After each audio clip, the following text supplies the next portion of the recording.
et à tous. Je suis Bruno Bouchard, vice-président du conseil scientifique. Je ne suis pas Mou Belmoud.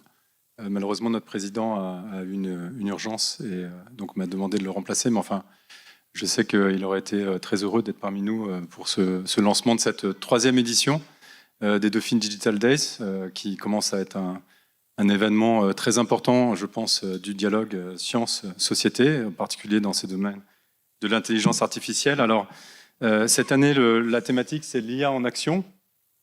Regard pluridisciplinaire, c'est évidemment quelque chose qui est extrêmement important lorsqu'on parle d'intelligence artificielle. Il est absolument essentiel de croiser beaucoup de regards.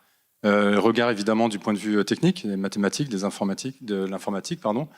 Le regard des autres sciences. Alors à Dauphine, ça va être les sciences humaines et sociales avec le management, plus singulièrement à l'intérieur du management, la finance, mais aussi l'économie, aussi le droit. Je vois ma collègue autour de la table. Et puis évidemment les sciences sociales et les sciences politiques, mais ça va même au-delà. Vous savez que Dauphine est membre de PSL, nous sommes l'Université Paris Dauphine PSL, et au niveau de PSL, évidemment, il est essentiel de croiser l'arrivée, l'avènement de ces nouveaux outils avec l'ensemble des sciences, et plus particulièrement des sciences dures, notamment en chimie, notamment en physique, notamment en astrophysique, etc., etc. On voit que à la fois ces sciences peuvent nous apporter, qu'elles soient sciences dures ou sciences sociales, peuvent nous apporter un regard sur les algorithmes, faire progresser les algorithmes d'ailleurs, même en tout cas pour ce qui concerne les sciences dures, peut-être plus, mais également ont besoin de comprendre comment fonctionnent ces algorithmes, et donc ont besoin d'avoir un dialogue nourri avec nos chercheurs qui sont peut-être les plus techniques en informatique et en mathématiques. Donc c'est extrêmement important. Et puis, c'est pas simplement un regard pluriel aux sciences académiques du terme, il faut qu'il y ait un regard de la société, des sociétés au sens des entreprises, des institutions, parce que évidemment l'avènement de l'IA et la vitesse à laquelle ça accélère bouleverse un petit peu nos pratiques et a déjà un impact sur nos pratiques. Donc c'est quelque chose d'extrêmement important. C'est quelque chose que nous cultivons à Dauphine depuis des années et des années. C'est dans l'ADN de Dauphine. Et donc nous sommes très heureux d'organiser cette 3e édition. Ça fait vraiment partie de nos missions. Alors pour ce qui concerne l'IA, si on se positionne au niveau de PSL, vous savez que nous sommes à un tournant puisqu'on va installer très prochainement, et j'ai Isabelle Ril à mes côtés, non plus l'Institut 3IA PRAIRIE, mais le cluster PRAIRIE Paris School of AI. L'idée, c'est vraiment de créer une School of AI au sein de PSL avec des formations, des nouvelles formations qui vont être proposées, à la fois au niveau bachelor, mais aussi au niveau master, des formations spécialisées, mais aussi des formations qui permettent d'acquérir une double compétence, et notamment un master IA et sciences des organisations, qui sera la suite de notre licence IA et sciences des organisations, que nous avons créée il y a déjà 2 ans, et pour lesquels Dauphine était vraiment pionnière. Et on voit que c'est quelque chose d'important. Et je fais une petite parenthèse à ce sujet-là. Vous savez qu'il y a énormément d'efforts qui sont faits, y compris par des gens comme Isabelle ou autour d'Isabelle, pour essayer d'attirer les femmes vers les sciences dures. Eh bien, quand vous créez des formations à double compétence, comme la licence IA et sciences des organisations, eh bien, alors c'est pas automatiquement, mais de fait, vous avez 50% de candidatures hommes, 50% femmes, 50% de sélectionnés hommes, 50% de sélectionnés femmes. Voilà. C'est peut-être le meilleur dispositif qui existe. En tout cas, c'est le plus efficace que j'ai vu récemment pour encourager nos jeunes étudiantes à venir faire des mathématiques et de l'informatique. Vous savez aussi qu'il va y avoir l'organisation bientôt en février 2025 de l'AI Action Summit. Et là aussi, PSL est très représenté, notamment à travers la présence d'Anne Bouvreau, qui est présidente du conseil d'administration de l'ENS-PSL, mais également, encore une fois, de Isabelle Ril, et puis aussi de Jamal Latif. Jamal Latif, c'est notre VP, vice-président en charge du numérique ici à Dauphine, qui seront tous 2 membres du conseil scientifique et qui organiseront un colloque universitaire en marge de cet événement. Voilà, alors si on revient maintenant au Dauphine Digital Days, vous êtes plus de 50 intervenants, et je tiens à remercier et à saluer tous les intervenants, toutes les personnes qui nous font le plaisir de bien vouloir venir échanger avec nous, avec nos étudiants. Je vois qu'il y a pas mal d'étudiants là-bas. Avec nos étudiants et nos collègues. Je sais que les débats seront riches, ça a toujours été le cas dans les éditions précédentes. Donc je vous remercie véritablement. Et puis, je ne vais pas être tellement plus long, je voudrais simplement remercier très chaleureusement nos partenaires du cercle Dauphine numérique qui nous accompagnent depuis le début de cette aventure dans le développement, que ce soit du point de vue de la pédagogie comme de la recherche, de l'IA à la croisée des SHS. Et donc, il faut que je le nomme évidemment, la Banque du Territoire, la CGI, Orange, Grande Thornton, et puis Murex qui vient de nous rejoindre. Et puis, je tiens également à remercier la French Tech Grand Paris, ainsi qu'Uzbek et Erika, qui sont nos partenaires sur cet événement et qui sont des partenaires très importants. Et dernier mot, un énorme remerciement à Stéphanie Sanlis, que je vois ici, qui s'occupe de Dauphine numérique tout au long de l'année, de manière absolument parfaite. Voilà, je pense qu'il faut le dire comme ça. Et puis évidemment, un grand merci à Valérie Bouba, qui est là-bas, vous voyez, la communication, qui prend des photos, et à toutes ces équipes qui nous accompagnent dans cet événement. Voilà, merci beaucoup et je vous souhaite de très bons débats et journées et échanges. Merci beaucoup.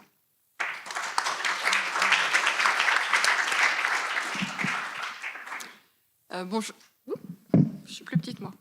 Bonjour à tous. J'ai plus grand-chose à dire.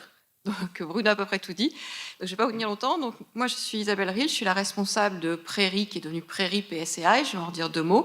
Et je suis ravie aussi d'être là pour la 3e année consécutive de cette aventure qui, j'espère, connaîtra encore de nombreuses éditions. Parce que c'est important d'avoir des terrains comme ça où les différentes disciplines peuvent se rencontrer. Et donc, je suis très heureuse, effectivement, de vous dire que cette année, nous lançons alors, officiellement le 1er octobre, même si ce n'est pas encore tout à fait fait, une nouvelle vague, un nouvel épisode de l'aventure, puisque notre projet PRAIRIE, qui était un 3IA, l'Institut interdisciplinaire d'intelligence artificielle, est lauréat de l'appel à cluster, et que nous avons confirmation de la signature il y a 15 jours. Donc, nous sommes lauréats pour les 5 ans à venir, de 75 millions d'euros, donc c'est pas rien, et qui vont nous permettre de continuer à développer les volets recherche, mais aussi d'aller beaucoup plus loin que ça. C'est-à-dire qu'on va passer de recherches qui étaient, même si elles étaient interdisciplinaires, assez axées, on va dire, plutôt sur les sciences dures, à des volets maintenant qui englobent toutes les disciplines qui ont été citées, droit, philosophie, histoire, et même dans les sciences dures, d'autres élargissements vers la science des matériaux ou la chimie qu'on ne couvrait pas avant, pour vraiment considérer ce qu'on appelle maintenant AI for the Science, c'est-à-dire l'impact qu'a l'IA sur la découverte scientifique dans toutes les disciplines. Ce n'est pas juste un outil comme un tableur Excel, ça change vraiment les pratiques. Ça permet donc de changer beaucoup de choses et du coup, il faut aussi s'intéresser à la manière dont ça impacte la science, la société, la vie commune, la vie des citoyens.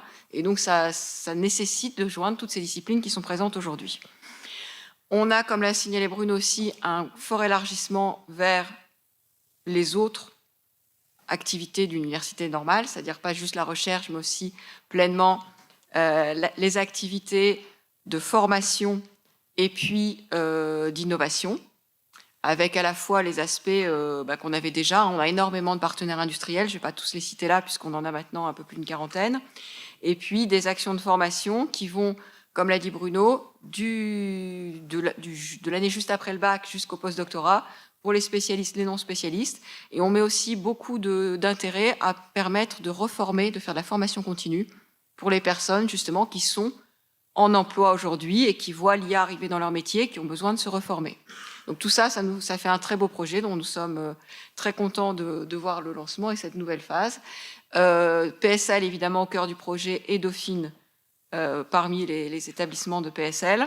Et donc c'est dans ce cadre que les Dauphine Digital Days reflètent tout à fait cette complémentarité des disciplines et des différents impacts de l'IA sur la société. Voilà. Merci beaucoup. Et puis moi aussi, je vous souhaite une très bonne conférence.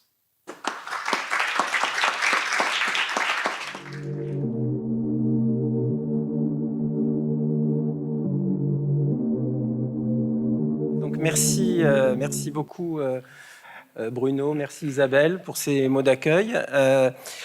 So the Dauphine Digital Days are organized on the basis of a kind of distributed organization, asking some of the members of the Dauphine community to build a half-day conference. And the Governance and Regulation Chair decided this year to organize or meeting around the question of the implementation of the EU legislations.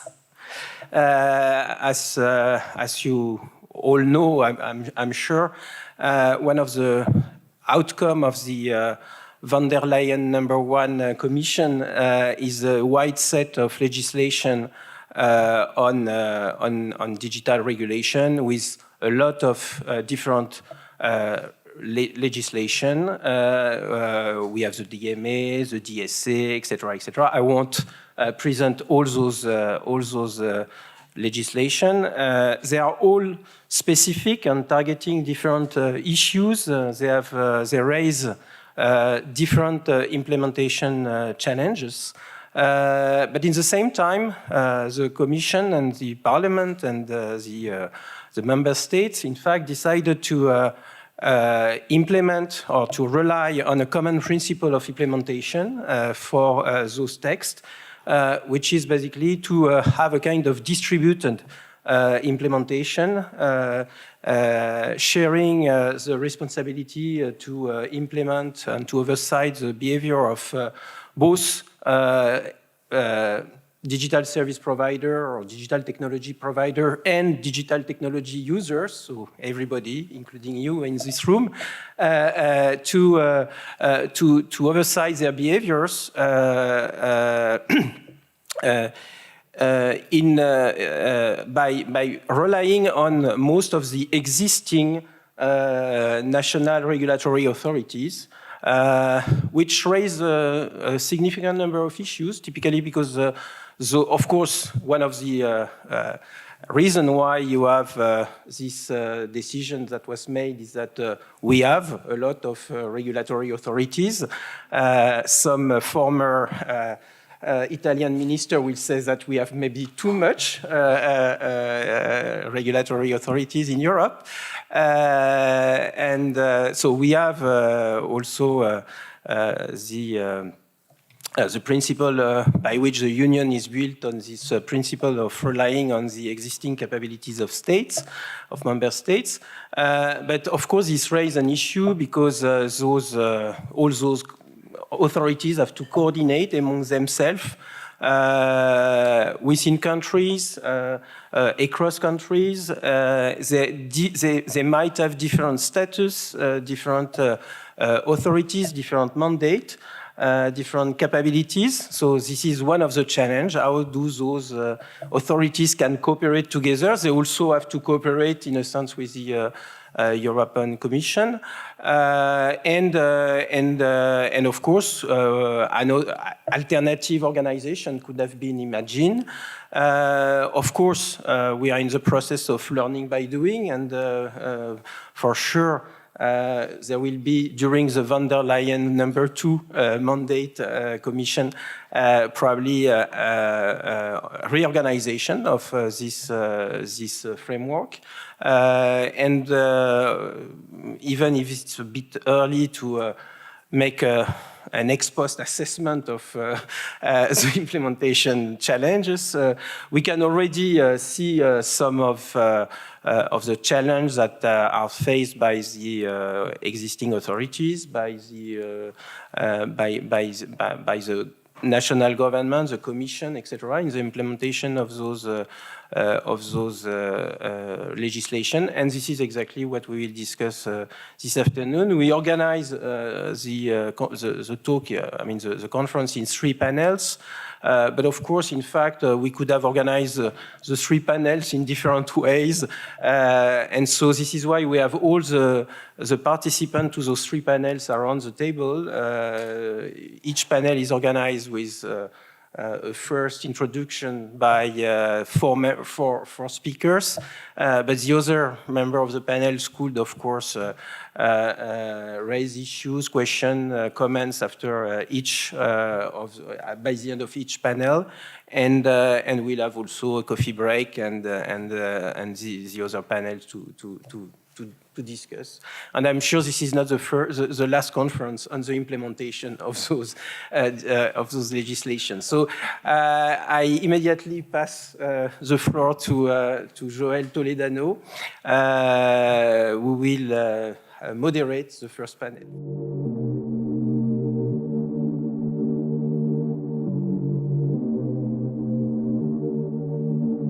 Good afternoon. And so we are in charge of implementation. And just maybe repeating some wording of Eric, but not completely. EU digital regulations are a big deal. And the government debate is of considerable importance. As we all know, EU enacts an extensive body of digital legislation. Eric put the names, so DMA, DSA, DGA, DA.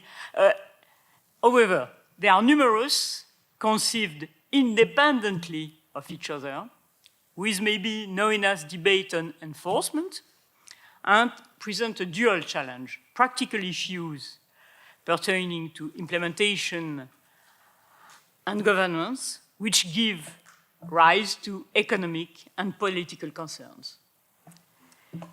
In somewhat caricatured presentation, the Draghi report told us, states, the EU now has around 100 tech-focused laws and over 2,070 regulators active in digital networks across all member states. One of the key areas of focus of the report is the impact of this text on the growth of European SMEs.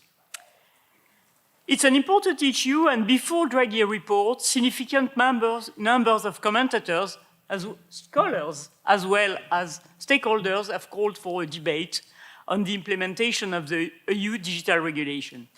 Clearly, there is a lack of consistency between the text and a considerable degree of uncertainty regarding their future application. The current regulatory framework is characterized by a high degree of fragmentation, Eric told the same, and a multitude of regulators.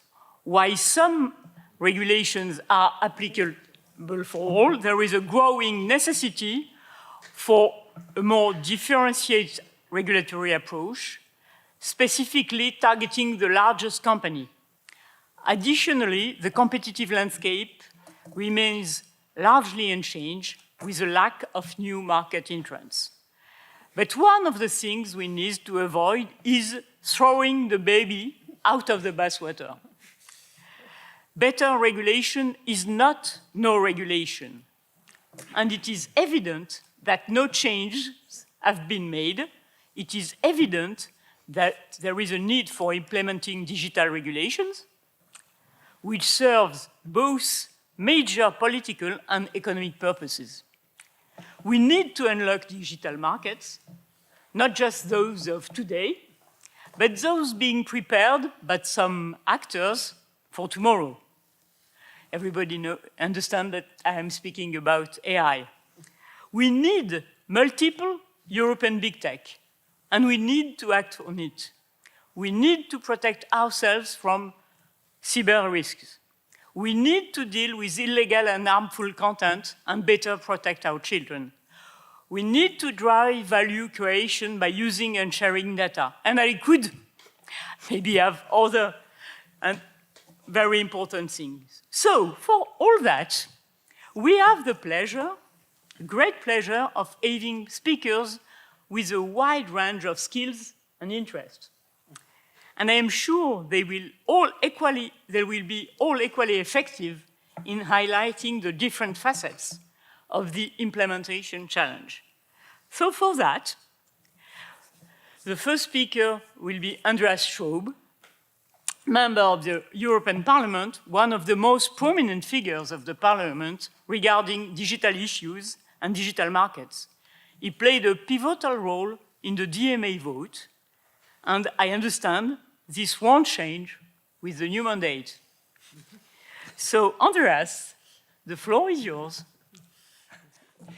Merci, Joelle, pour cette introduction très gentille. Et comme vous avez voulu qu'on passe à l'anglais, c'est aussi un plaisir de le faire, mais je tiens à dire à tous ceux qui sont là aujourd'hui, les choses dont on parle, c'est des choses qui se font en temps réel. Ce n'est pas quelque chose qu'il faut étudier. Il faut s'approcher de ces choses avec un cerveau indépendant et sur base des valeurs européennes.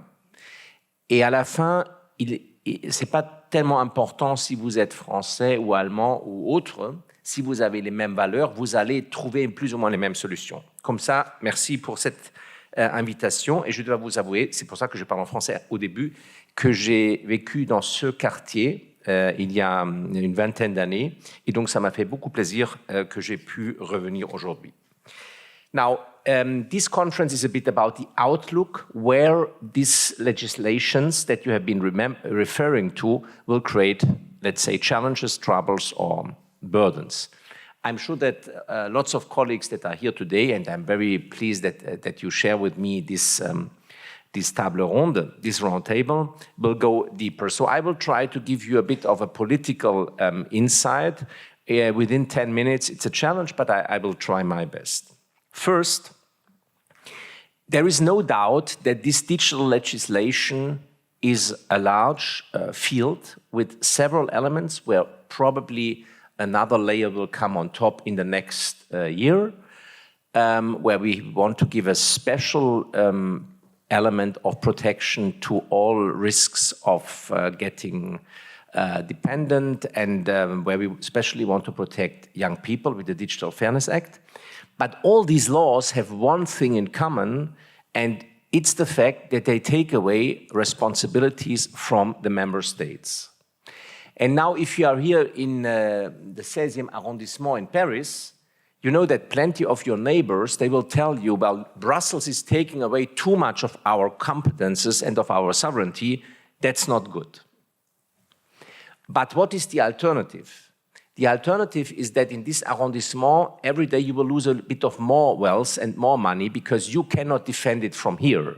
If you don't partner with all the other Europeans, you are just unable to defend the high level of wealth and this rich infrastructure, these nice houses that you have here. So there is only one solution. We have to do it together. But this is a rational approach to things and not an emotional one. And I know that here around also this university, there are plenty of people running around explaining to you that France would be better alone. And it's not only and unique to Paris. It's exactly the same in the area of Berlin, or not in Stuttgart, where we are coming from, in a region in the south of Germany, but it's in all member states a bit the same. But the only solution to fix this is to do it together. And if you understand in the public debate that there is resistance against European legislation, for sure, sometimes it's also bureaucracy, as Mr. Draghi has pointed out. But the starting point is that people that have been deciding so far, they don't decide anymore. And there is nothing to be hidden there. This is for sure a challenge. These people are very sad, and we should also consider their sadness, but it cannot help us to see where we have to go to the future.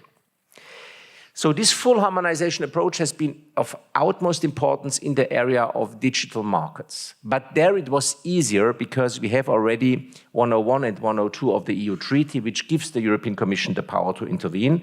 And therefore, we had to fix the key problems of the existing European legislation, which was an ex post assessment, which took far too much time, and which has created a struggling situation for the European Commission to implement existing policy cases. The last case that we have been seeing is probably one of the last cases that we have been seeing is probably the decision of the European Commission last week against Meta, where they have indicted the company with round about 800 million euros of fine for the misuse or for the misusing combination of data. And this was the case again on 102 of the treaty, but most likely before Christmas we will see for the first time a Digital Markets Act enforcement case. Most likely it's only in the hands of the European Commission. But there are two cases that are awaited, which is one on Google and one on Apple. And now, coming a bit to the change in legislation and in application. With the Digital Markets Act, we have been concretely putting together the rules that were already existing under 101 and 102 of the Treaty of the European Union, but we have given it an ex-ante ruling, an ex-ante nature, so that companies have, if the size is big enough, and it's only 6, 7, 8 companies soon that will have to apply it, that they know exactly what fair competition means in Europe. And this is for sure a change which is of deep nature, because these companies will be responsible for their behavior from day one of the application of this law, which has been starting in March of this year, and which was a fact that they wanted to go against in courts at the very beginning. But the law was prevailing. The courts have confirmed that they have to apply. Now, and I'm sure that my colleagues will go better and deeper into this, but what does it mean now applying the Digital Markets Act? It doesn't mean that we know from now on what it means, because it's an open concept. There can be several ways to comply with the law.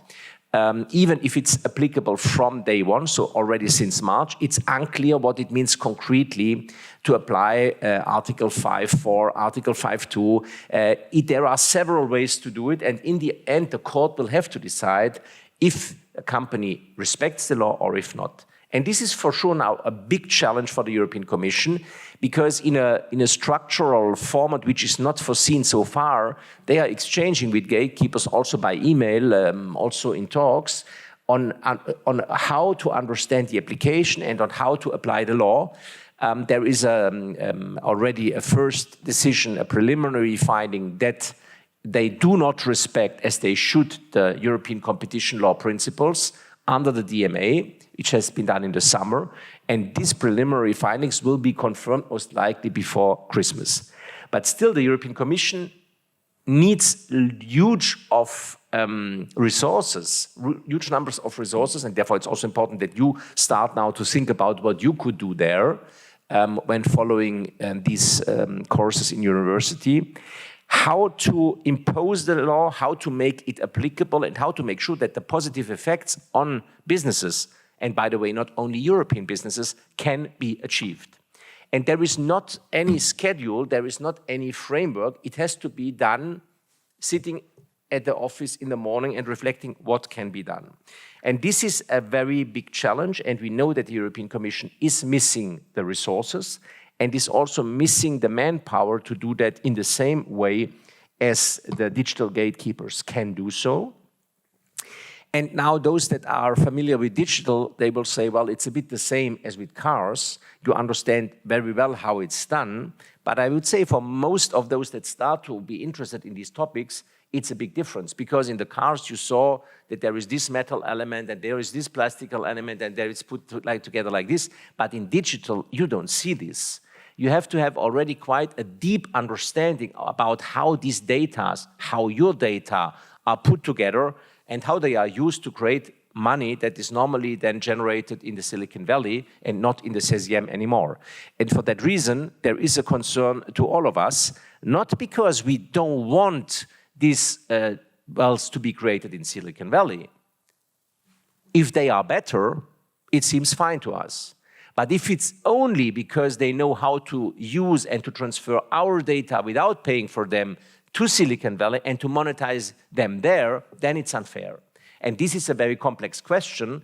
It's not easy to be answered. Most of you will be in social networks where they give all their data for free to gatekeepers, and now they will complain with these people here around the table that that's not fair, but well, you should start first yourself. Why do you give out your data for free to companies? Why should you not monetize them yourself? This is a question that in Europe hasn't given a thought enough so far, and there are other questions as well. But what I want to say at that stage, Joelle, and then I will already finish, it's a real political question, because when we started in 2014, and there is a very nice documentation also on YouTube by a French journalist that you can watch if you're interested in this, no one really was believing that we are able to deliver on this. And Europe was by far the first continent to be able to deliver on this. And we now for sure expect that the implementation of the Digital Markets Act will bring all this what we have been expecting. It's not more and it's not less. It's just the application of fairness in markets where there might be a winner once and might be a loser, but on principles that are common to the world and not only to a few companies in one place. With that, thank you so much for your invitation. Thank you very much.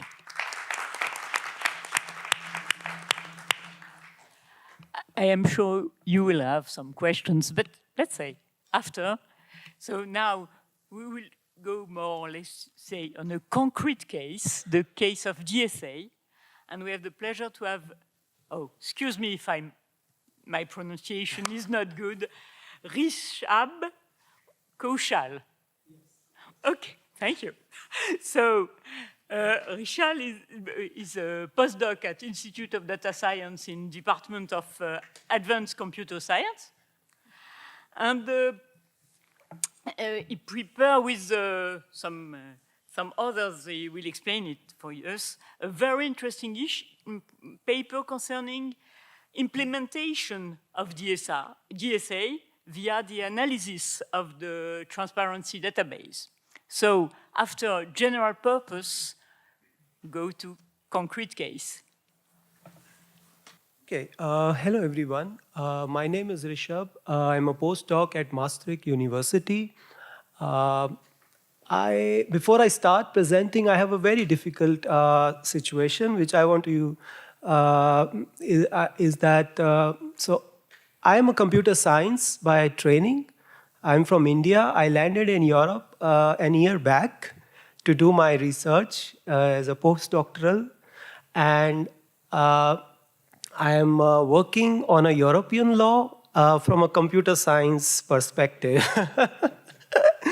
But I'm lucky to have a lot of my colleagues who helped me understand the big puzzle. And you are talking about there are too many, there are a lot of laws in Europe. So it's quite an overwhelming experience. But with the help of my colleagues, we were able to do this. We believe that the Digital Services Act, in particular, is a landmark legislation, and it's a law which tries to move towards, I may say, a dream of automated transparency. Transparency itself is very challenging. To have different stakeholders, there are a lot of tussles that go between different stakeholders, but to achieve it in an automated manner is a very, very ambitious target which has been set. So a bit of a case about the Digital Services Act. We are specifically looking at, in this work, we specifically looked at Article 17 and 24, Clause 5, which mandates very large online social media platforms and other platforms as well to submit their moderation decisions.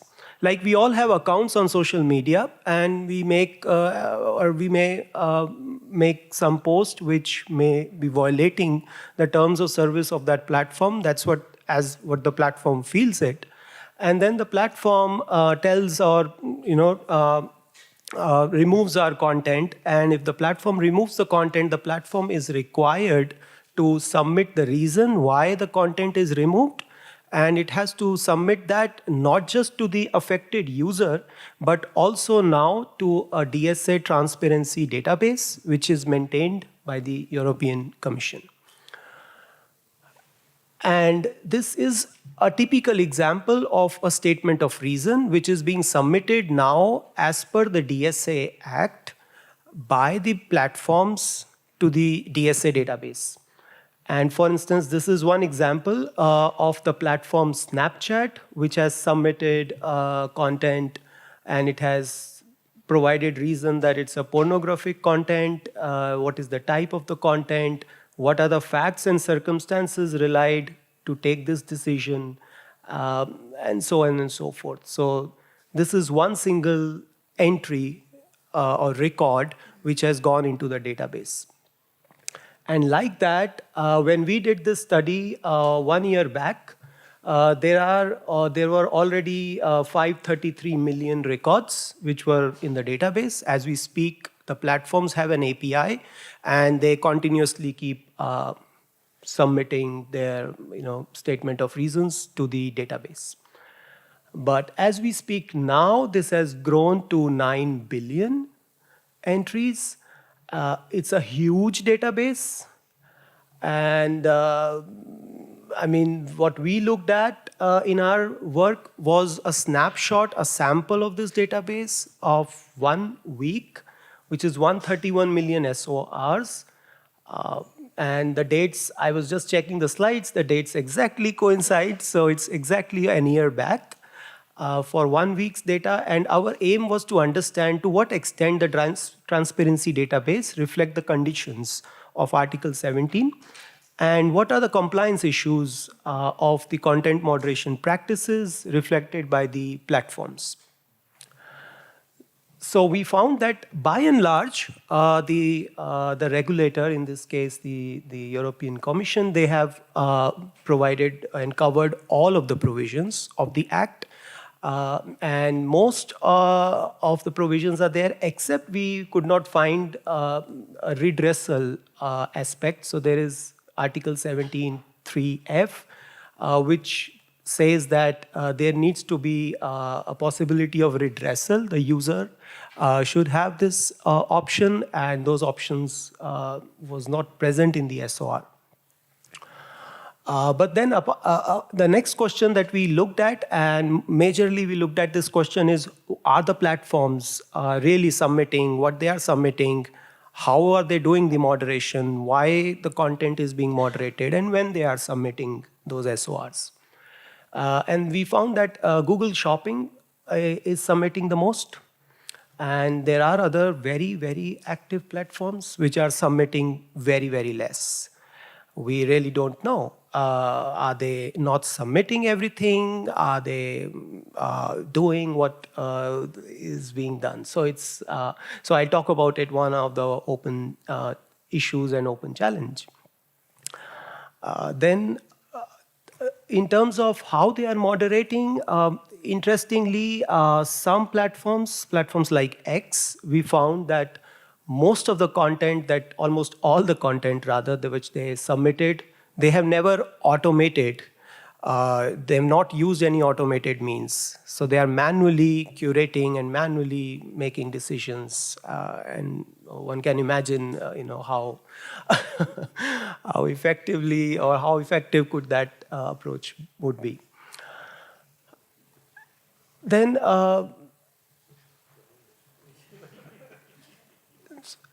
in terms of the reasons, what they are saying in terms of the content, most of the platforms are flagging the content on the basis of TOS violations.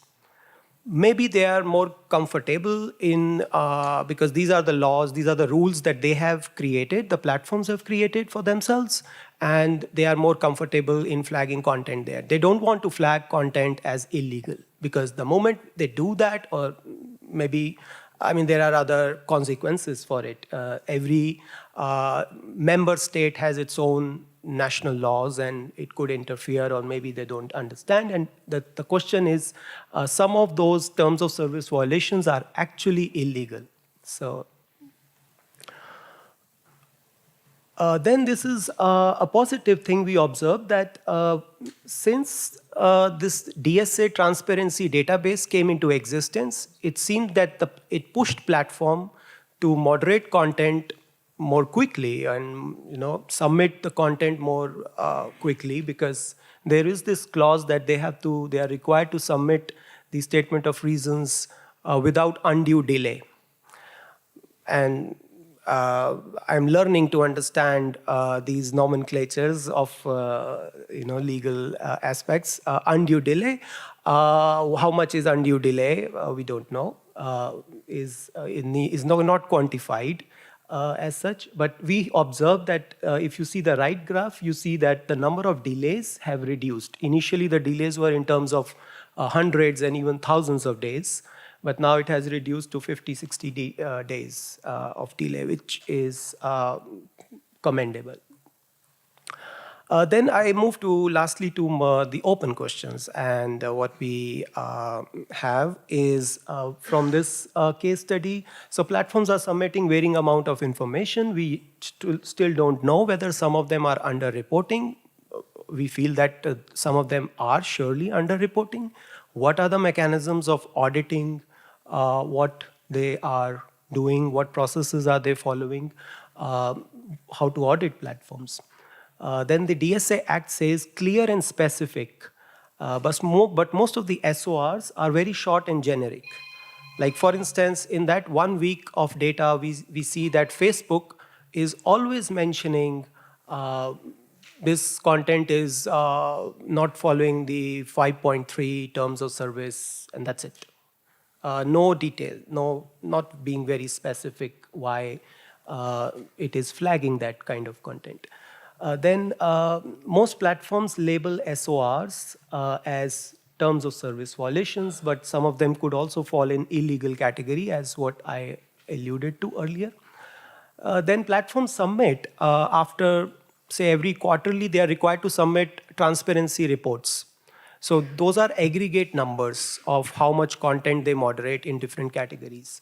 So those numbers can be again cross-checked with what they are submitting during that period, for that period, to understand how consistent are these two data points. Then balancing privacy versus transparency. So the Act says that no personal data should be revealed, which is fair. But how do you ensure that the things are submitted in a very specific manner, yet they are not privacy leaking, and at the same time it increases transparency? So there is this trade-off. And then a lot of researchers are looking forward to Article 40 of the DSA Act, which is promising to give access of data to the vetted researchers. And a lot of people are very hopeful that it could maybe change the entire landscape if that happens. And we are awaiting.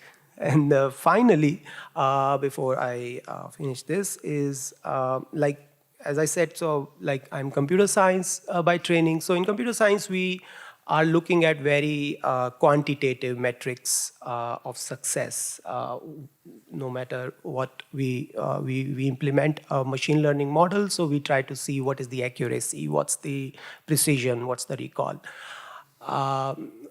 Is there a way that we can, different stakeholders are sitting here today, what is going to be the metric of success in terms of, in EU regulation, in terms of its implementation, efficacy, effectiveness?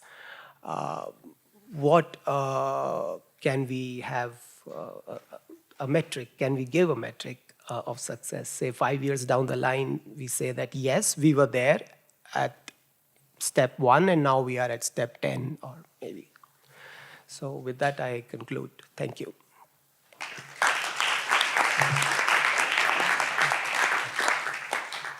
With all that questions, we understand why Andreas told us that there are not enough people in the Commission, because it's only one example. Okay, so other way of thinking, other way of seeing the subject. Now we'll have Thomas COURBE, Directeur Général of Entreprises. Tout le monde ici connaît à peu près Thomas, enfin les Français en tout cas, et Thomas is a key figure in the French economic system and in particular in preparing digital laws. He played a major role in the French presidency of the EU, which saw several important texts pass. And he is also currently the French representative on the AI board of the European AI Office. So, Thomas, the floor is yours. Thank you very much for your kind words, and thank you for inviting me. I will address maybe 2 issues regarding implementation of these EU regulations. First one is the architecture of regulation we are implementing in France, and second, the specific challenges we are facing at EU level for implementation of the AI Act. So on the first question that has been addressed on how to apply all these regulations at national level with a lot of regulators, which is obviously a key efficiency issue, but also a question of speed. And in these regulations, we have made a promise, which was that these regulations would deliver results in at a higher speed than previously, so it is another challenge. Roughly speaking, I would say that on the national legislative agenda to implement these regulations, we are on schedule. We have passed the law securing and regulating the digital space in last May, which first has designated the national authorities responsible for all these European regulations for DSA, Digital Governance Act, DMA. We have designated the coordinating national authorities, and in some cases, other authorities will contribute to the work of the principal national authorities that have been designated. By spring next year, we will also designate the authority for the implementation of the Data Act. So, and all this work was not particularly challenging in terms of implementation. Now the most difficult is ahead of us, which is that this new landscape, it was said in introduction, raises three major questions. First one is with this multiplicity of digital authorities, that are acting in very related fields. How will we ensure coherence? How will we avoid that these authorities act in a siloed manner with possible frictions among the areas of authority? And third question, how finally to share a common strategic compass in the implementation of these regulations. For that, in the May 2024 law, we introduced the National Coordination Network for the Regulation of Digital Services. It's true that before that law, already national authorities had the use to dialogue between them, usually on a bilateral manner. What we are introducing here to face all these regulations is to reinforce interregulator cooperation. This network that was, by the way, in 2022, a recommendation of one of the French Supreme Court, Conseil d'État, to build this network.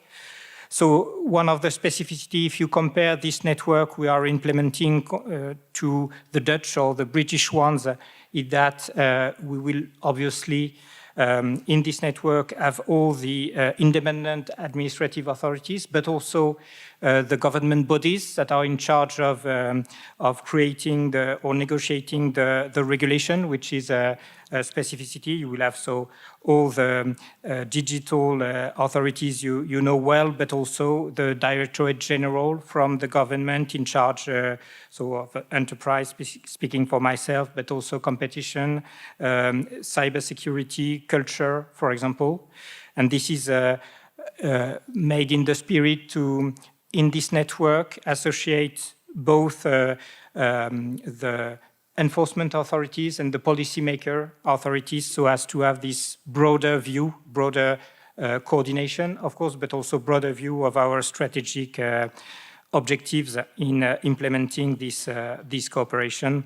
Obviously, this network will work respecting the independence of all the authorities, and we think we can manage that in this framework. And this network will be in charge of addressing all the cross-cutting issues, for example, information economy and advertising models, security issues and preservation of encryption, interoperability, digital regulators toolbox as some examples, but there are many, many others. And we will start the work of this network in next January. Then second issue, maybe to focus more on the AI Act and the challenges we are facing at European level. I don't come back on the AI Act, the fact that it was the first economic power in the world to effectively regulate AI. There has been a lot of debates before the AI Act was voted on whether it was too soon or not to regulate. I don't come back to that issue, but rather to how to effectively implement the AI Act with as you know, the French objective, which is to reconcile or have an AI Act that is both delivers protection for health, security, fundamental rights of citizens, but also allows innovation to develop, and both in terms of value creation in Europe, and so that smaller enterprise can develop AI models, can commercialize these AI models, but also for small companies to adopt AI models as easily as possible. And this is this balance we will be trying to respect in the implementation of the AI Act in Europe and in France in particular. And one of the key elements in respecting this compromise between innovation and regulation, and it was a very important point for us in the negotiation, was that the AI Act is a risk-based approach. It is technology neutral, and it was very, very important to do so. So now one of the main questions today will be in the implementation of the AI Act, and this is mainly today at EU level, which will be to make sure that there is sufficient clarity, transparency, previsibility in the way the AI Act will be implemented, so that companies can adapt with sufficient time to do so. As you know, the AI Act has entered into force on the 1st of August, but the implementation of the obligations embedded in the AI Act will come progressively in the next 3 years. And one of the first act will be the list of prohibition of use as it is planned in the AI Act, and it will be delivered on February the 2nd. And to give this previsibility, this capacity for all economic actors to understand and implement at their level their obligations, we feel it is necessary to have both a set of guidelines, delegated act from the Commission that will, as I mentioned, list the prohibited use of AI, that will list the definition of will give the definition of AI systems, will explain how to articulate AI Act and sectoral regulations, for example, for medical devices, or the list of AI systems that are considered at high risk. This is the first elements that will allow sound implementation of the AI Act. And the second will be the adoption of harmonized standards that will facilitate the implementation, and that both for companies that will have a clearer view of whether they are concerned, how they are concerned by the AI Act, but also for the regulating authorities that will use these standards also for the implementation of the AI Act. As a European governance, the AI board will supervise this process, and it is already supervising this process. All these documents are being drafted. The code of practice, which is also a very important element to be used for implementation of the AI Act, is currently being drafted. The sufficiently detailed summary to manage copyright issues will also soon be delivered. So by next spring, next April, all these documents will have been drafted, consulted, and then published, so that all economic actors can use them to clearly define how they should apply the AI Act. And this is for us a very key element of success of the implementation of the AI Act. And maybe one last word on that I mentioned as an introduction, which is that in the meantime, Europe should also focus, and we are working on that, on how to help companies innovate in all the value chain of the AI. So first on as you know, we have a European industrial policy on chips for AI. We are working at European and national level on how to use high-performance computing capacities to help European startups train models. We are working also on how to accelerate the use, the adoption of AI models, AI services by all companies, including the smaller one. And for that, we know that Europe is lagging behind other continents. So there is some emergency in accelerating this adoption. And all that to mention that we want to move on the two elements, the two pillars as in parallel, so as to find this compromise between innovation and regulation I was mentioning in my introduction. Thank you.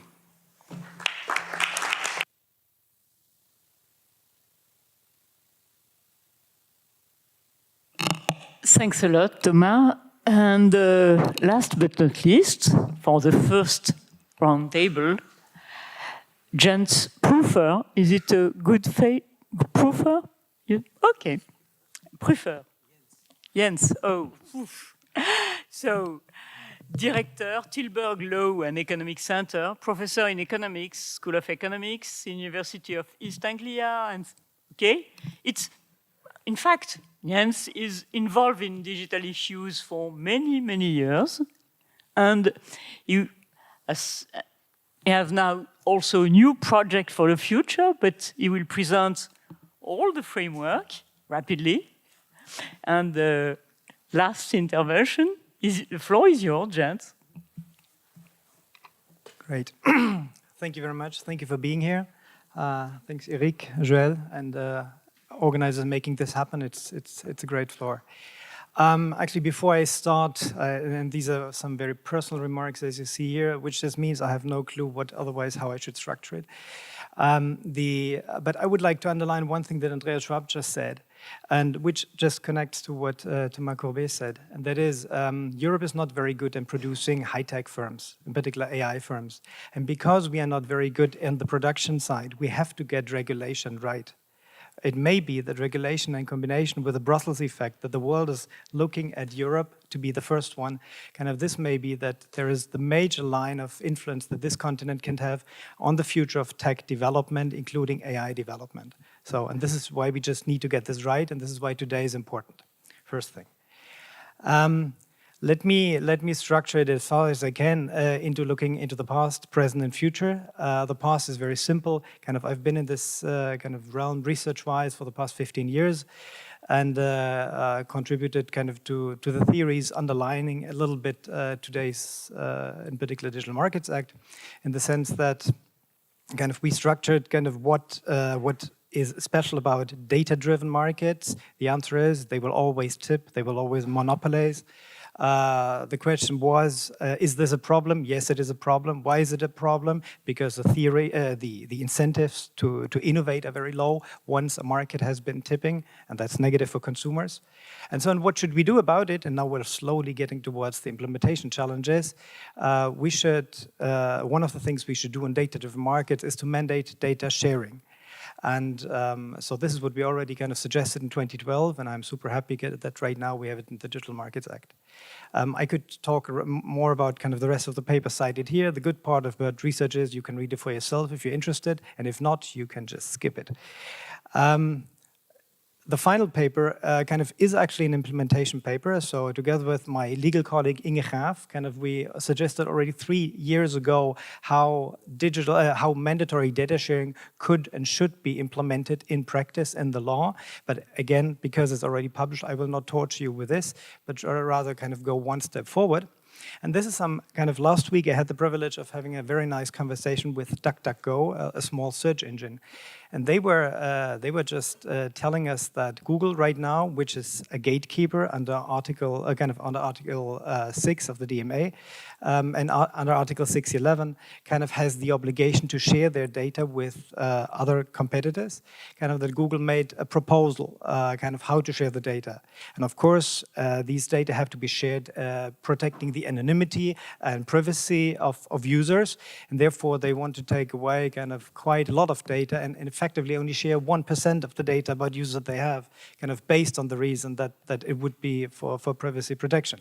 Now DuckDuckGo claims they have found a different methodology by which you would only need to take away 5% of the relevant data, and you could share 95%, which would be pretty good for competition in this market, right? So I have no clue which one of them is right, but I think that we should study this, and now starting from the Commission, but also researchers should study these various kind of proposals, which are implementation proposals, right? In order to get a neutral, independent view of what is necessary and what is possible here. Let me sketch 7 challenges for enforcement. I see more general, and I sketch these 7 because I will connect them to something we will be doing. I guess the first major challenge to implement digital laws is the speed and the dynamism of technology development, right? The problem is, because these are high-tech markets, no rule in the world can ever be as quick as the tech development. That is a problem. Let's think about it, difficult to solve. Second challenge, we have information asymmetries all over the place. We have them between large providers of data and small providers of data. For instance, large providers know much more about users than small providers. This is a problem.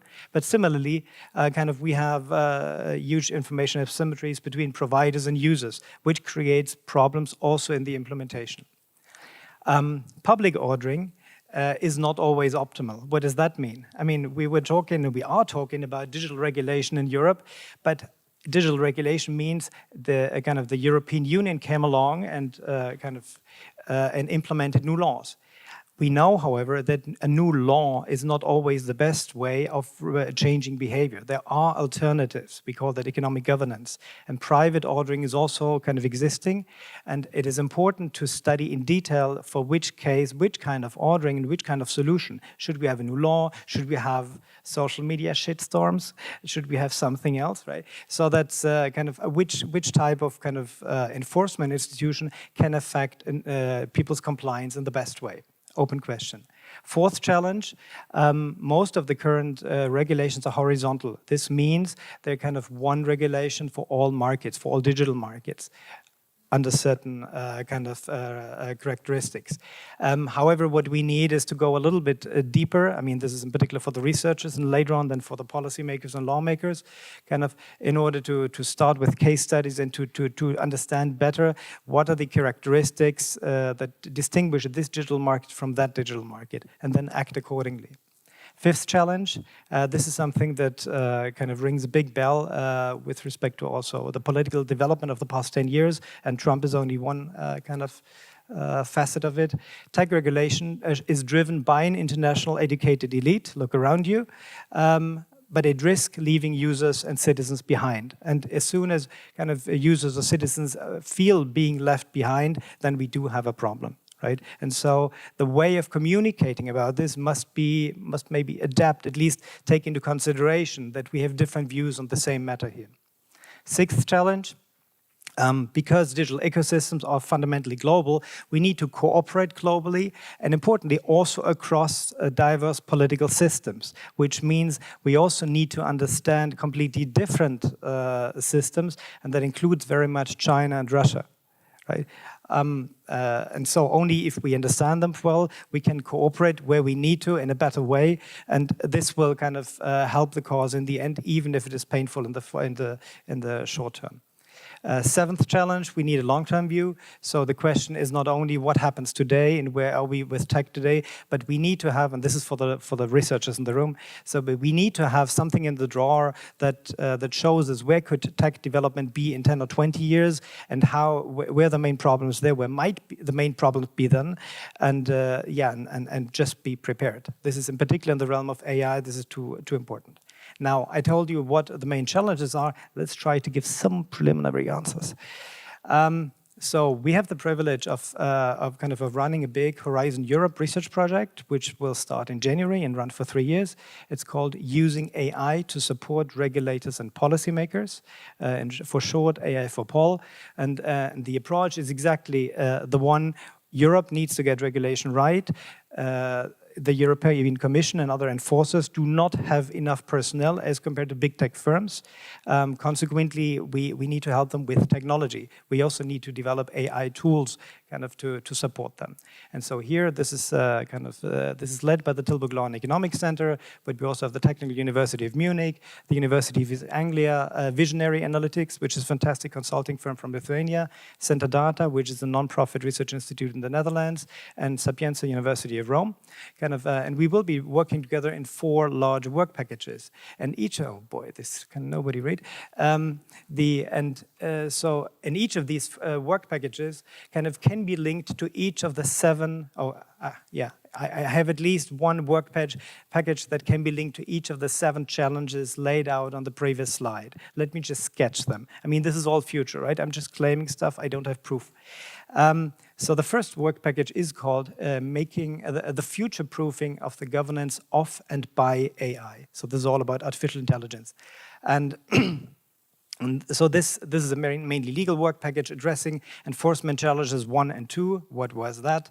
Speed and dynamic and the information asymmetries. So we will study the regulations, how to improve the regulations, and then regarding the speed pattern, in particular, how we can use AI technologies helping the regulators and helping the policymakers kind of to be much more on par with tech firms than they are today.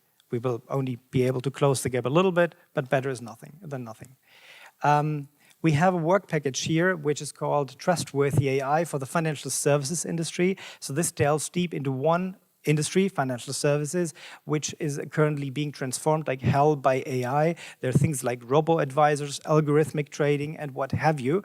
And consequently also so we need completely new theories of harm. That's law and economics and finance people who have to study this. And then in turn, we have to develop the appropriate tools, or at least sketch appropriate tools, what financial regulators could do with it in order to prevent that we have a financial crisis 2.0, right? Third thing, and this is mainly done in Munich, there's a work package on the AI-enhanced understanding and citizen feedback for the informed regulation of digital services. This is super interesting because these folks in Munich will be developing a large language model which will help us users to understand, for instance, pop-up windows that we see on websites and that say, hey, here are the terms and conditions. Do you want to accept? And you, of course, you click yes, or you click whatever you click because you have no clue what is inside. And what this large language model will do is it will summarize for you in very simple words, in a nutshell, what on earth you are signing up to. And at the same time, they will develop a browser plugin, and the browser plugin will collect information how you interact with this LLM and feed that back to the regulator. So in the end, we as users will be better informed about what we are signing, and the regulators will know where the major problems are. Finally, there will be a work package, and this is very much the long-term view, on artificial intelligence in autocratic countries. So we will study the institutional and organizational environment, how AI is developed, in particular in China. You may know or not that China is world-leading in some facets of AI development, farther than the United States. And we will also study Russia here, and based on that, develop a so-called AI threat index, where we will try to to quantify the risks stemming from AI development in those countries which operate under very different checks and balances and different political systems for Europe in the end. Okay, and the final, so this addresses challenges 6 to 7, and to conclude, there was one challenge I left out, which is not dealt with in the project. That's the one about public and private ordering. I just have a very recent paper called Economic Governance and Institutional Design, which suggests how to identify effective and efficient institutions for any implementation challenge, including digital ones.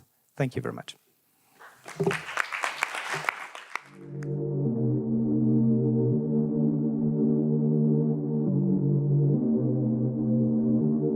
Before giving the floor to everybody, I have personally a question for Andreas.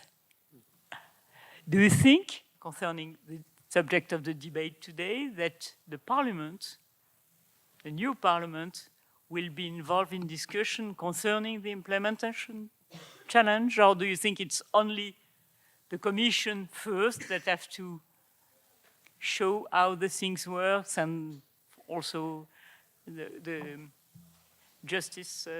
Okay. I mean, the question on how lawmakers can participate in the implementation depends a bit on how obvious application looks like. I think for the application of the cases that are underway for that moment, it's very difficult for us to make an impact. And it would also be dangerous if we are giving too stupid, superficial comments on what the Commission is doing. We will for sure be pushing them. We have again set up this working group on DMA enforcement and on DSA enforcement. There is also that working group on AI. But it's a very slippery slope. On the one side, you want to have up-to-date information. You want to see the full picture. On the other side, you also see that the Commission can implement these decisions only as an executive board. And as much as they like us to support them, they also want to keep their independence. And like in the French parliament with the French government, they want us to follow them, but they don't want us to supervise too strongly. So we have to have a bit our own teams, our own knowledge and insights. At the same time, we have to respect that they are the executive and that they decide in their own name. And I think we will try our best, but it will shift more to the Commission in the next 5 years. Okay, we have now just, let's say, 12 minutes. So I think that everybody can now ask questions. Alexandre?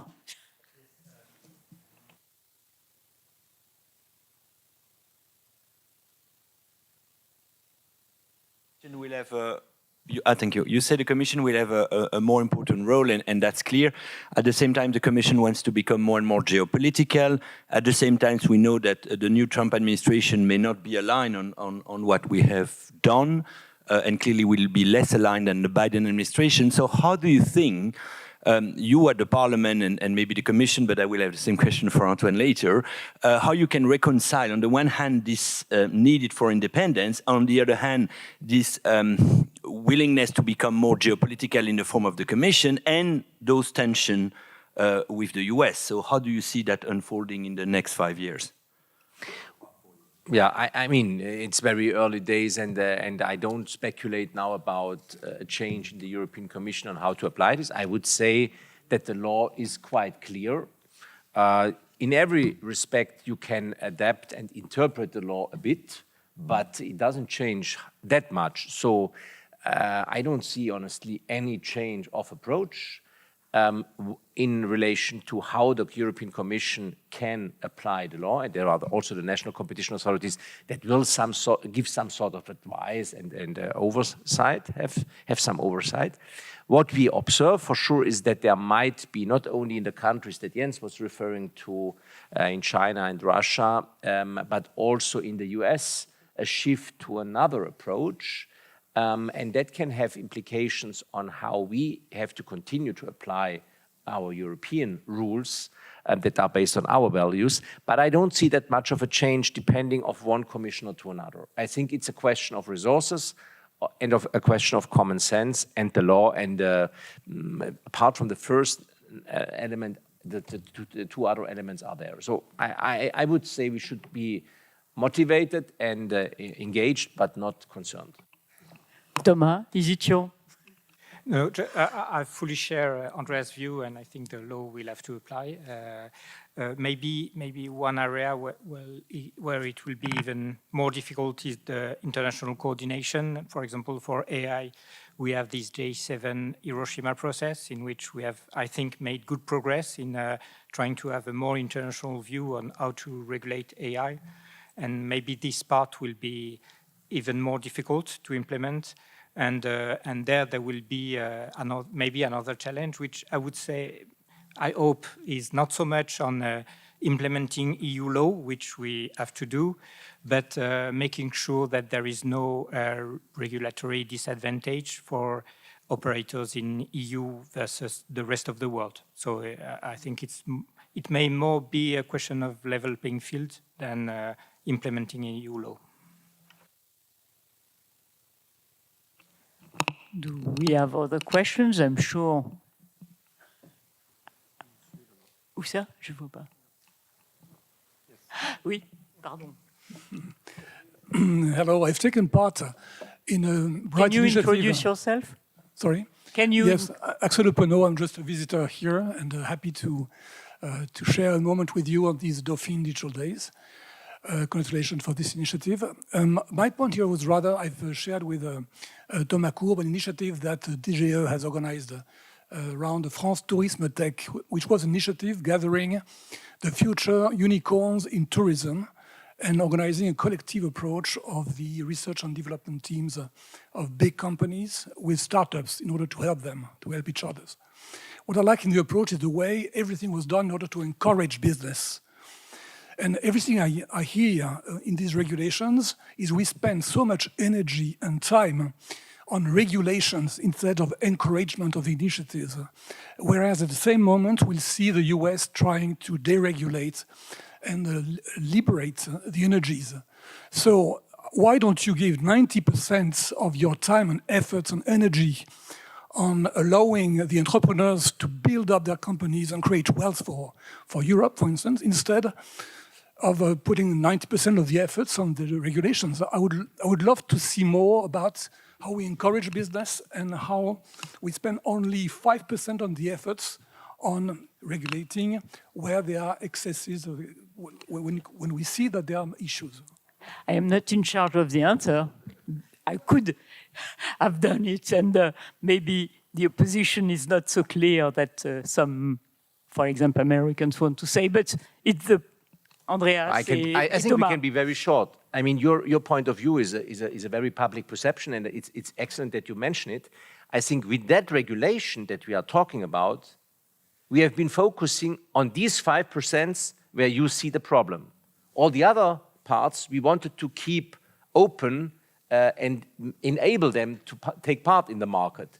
So that's the reason why this 5% that we are talking about today is only being done for only a very few companies. And all the other companies, they don't have anything to do with these regulations. They can just develop. They cannot be bought off the market that quickly anymore because they can grow themselves in the market. They can innovate better and use the data of users and consumers better than ever before.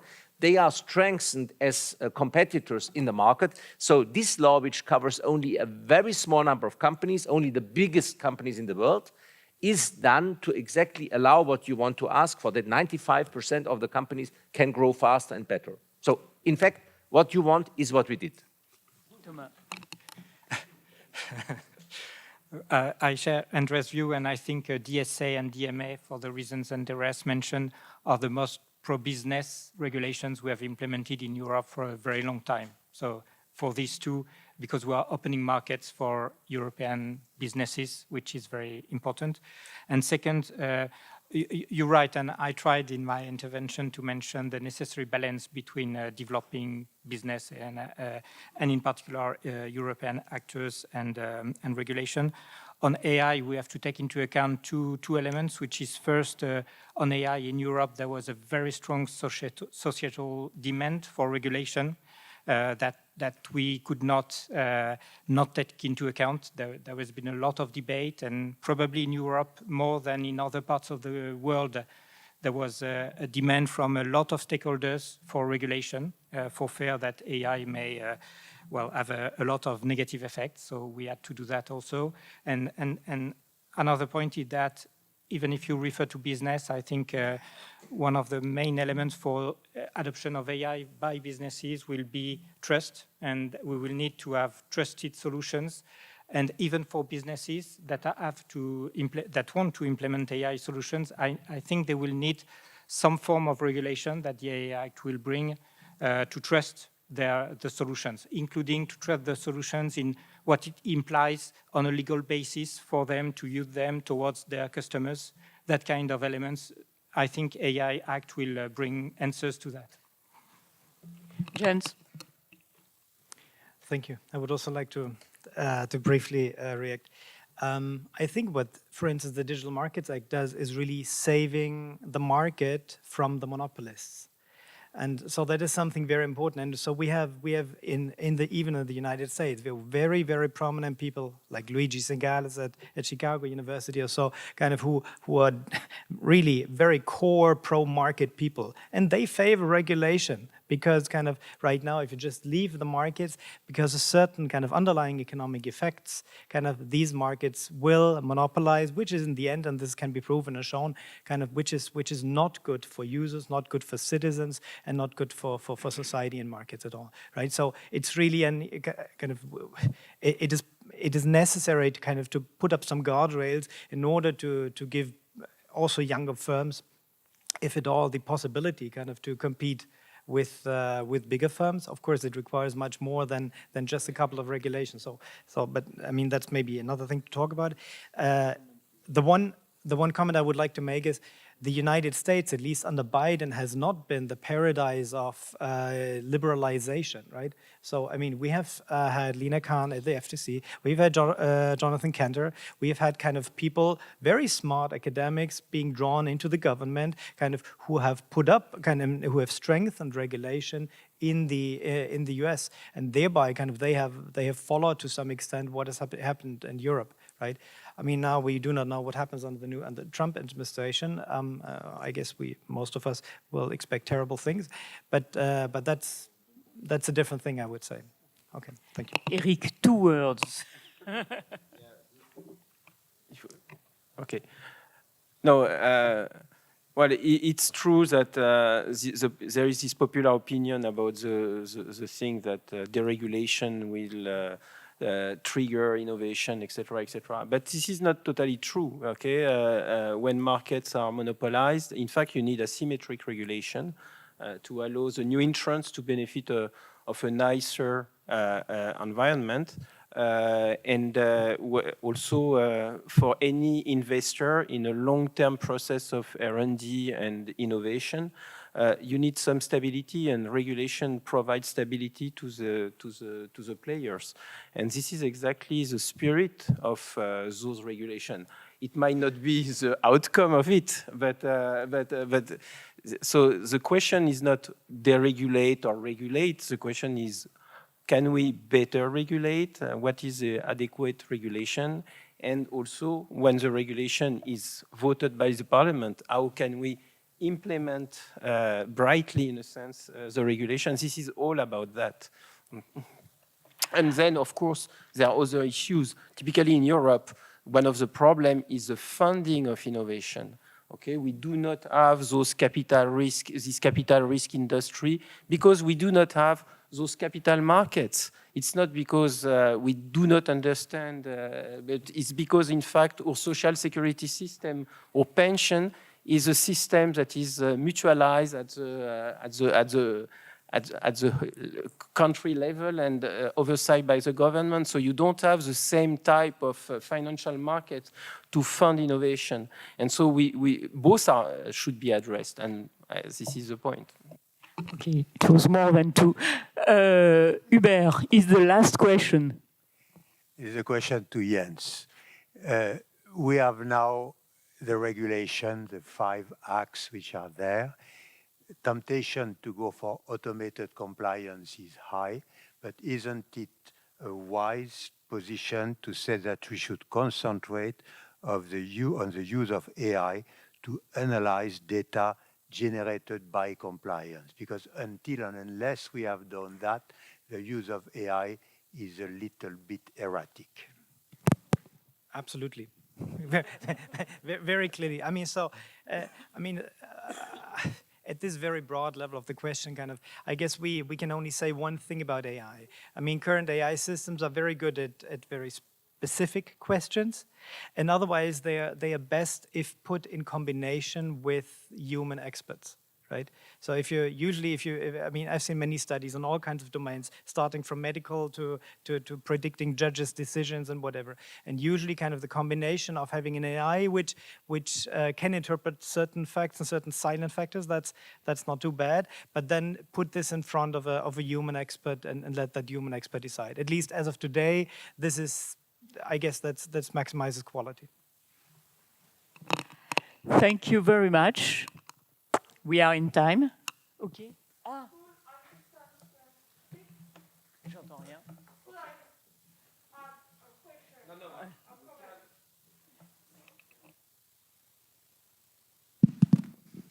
Thank you.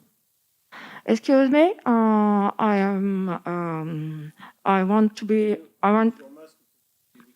Okay, merci. Excuse me, I speak English very bad, and I am late. I want to add a comment for Rishabh KAUSHAL. I agree with you, but there is a big misunderstanding in law, in Europe law. The first aim for Europe is to protect children, and it's not our aim to protect market.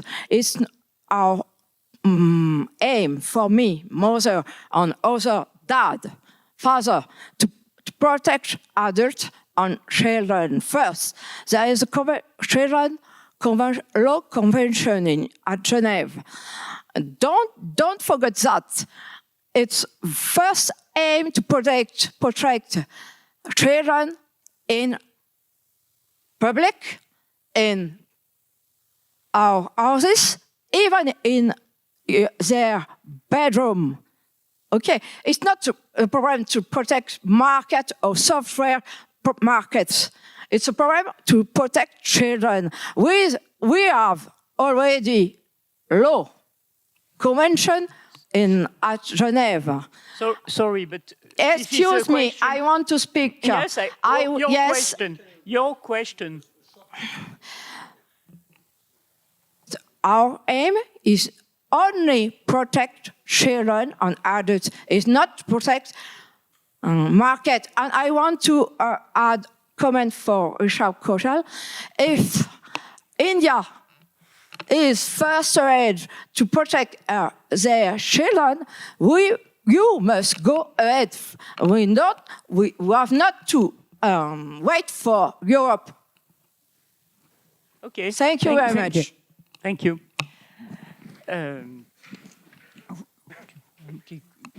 Oui, vas-y. If I may, so I think we have something like an answer here.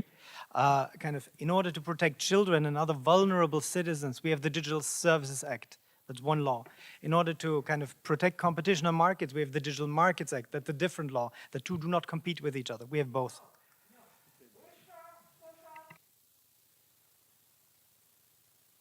Well, okay, thank you very much. I think we got your point, and there are many legal protection for children, etc. This is the aim of the DSA, but also of many other. Yes, and there are challenges in implementing those regulations as well.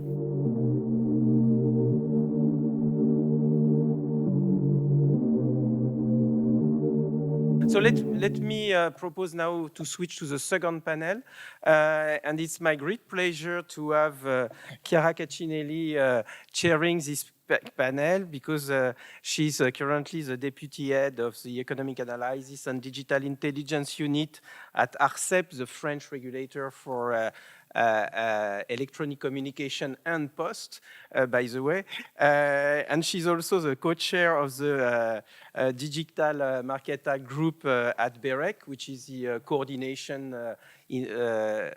body for electronic communication regulators in Europe.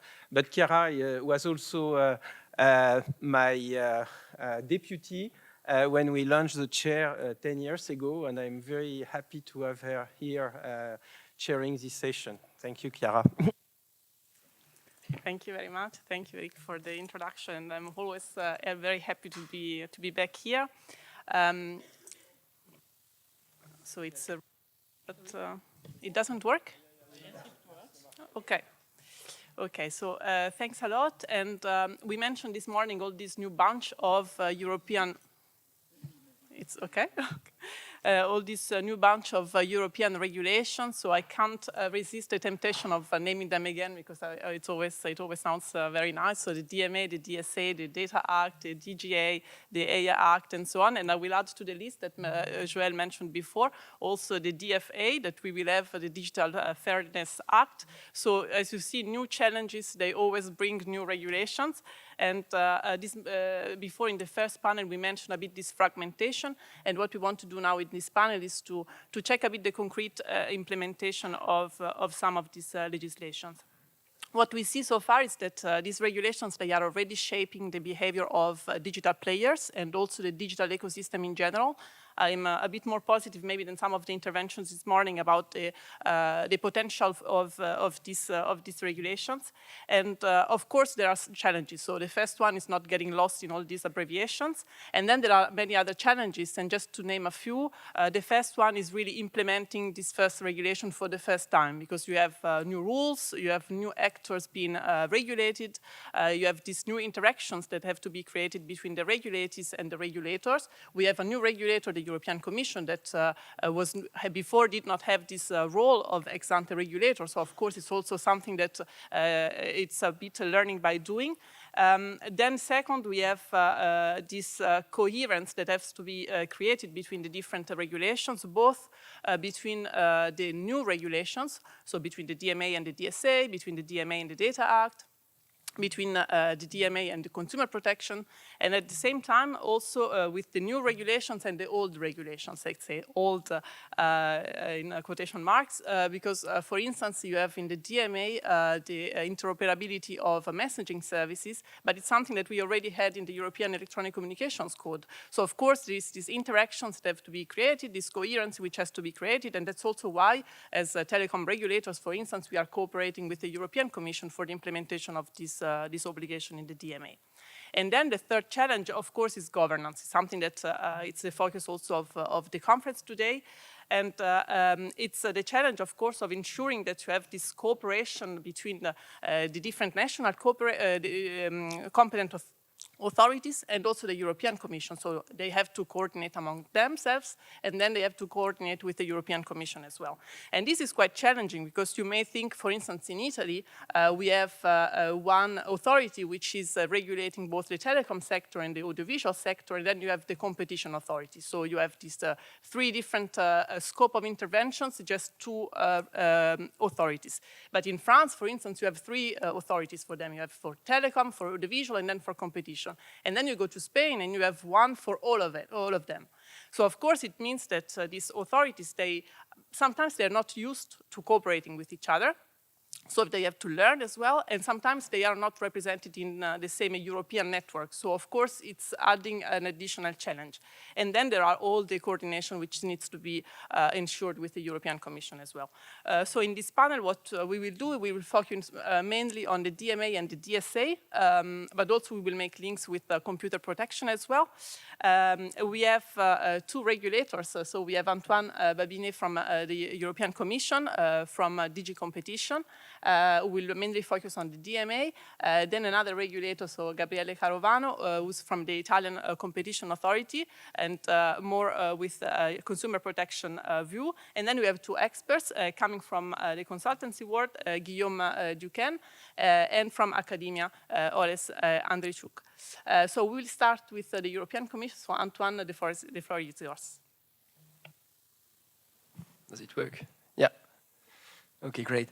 Look, I mean, actually, it was great to attend the first panel because, you know, I'm now thinking I didn't even need speaking, so I could have just, you know, taken it from everything you said because I related to a lot of points that were made. So my day-to-day work is to implement the DMA. So that's clearly what I will talk about, DMA in practice. And I will split between two main topics. The first one is the scope of the DMA. And that's one where I feel that we can already look back a bit and you know, take stock on what I think worked pretty well. Okay, I'm maybe a bit biased, but still. And then compliance with the DMA, which is very much ongoing, and where I can also offer a couple of remarks. When talking about the scope, there were 3 key principles that were embedded in the DMA, in the legislation. And a lot of them were thanks to Andreas, which has an empty chair, but it's too bad because it's really to his credit, because it has worked really well. The first one was that the scope would have to be, he's back. Andreas, I'm just saying how great all this designation mechanism of the DMA is and how we've implemented it in practice. So in these 3 key principles, the first one was that the DMA was a targeted tool. And that goes to a question that was asked over there.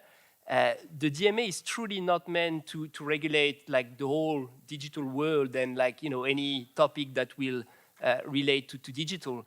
The DMA is really meant to regulate certain services offered by the largest digital platform in the world.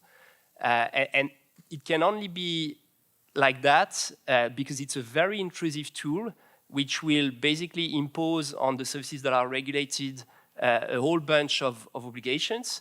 And they only make sense if they are really targeted to the roots of the issues that the DMA is trying to address. And these issues are the lack of contestability. So it's really about regulating the truly big players with a gatekeeper position to try to make space for the smaller guys. So really a pro-business regulation, as we've heard.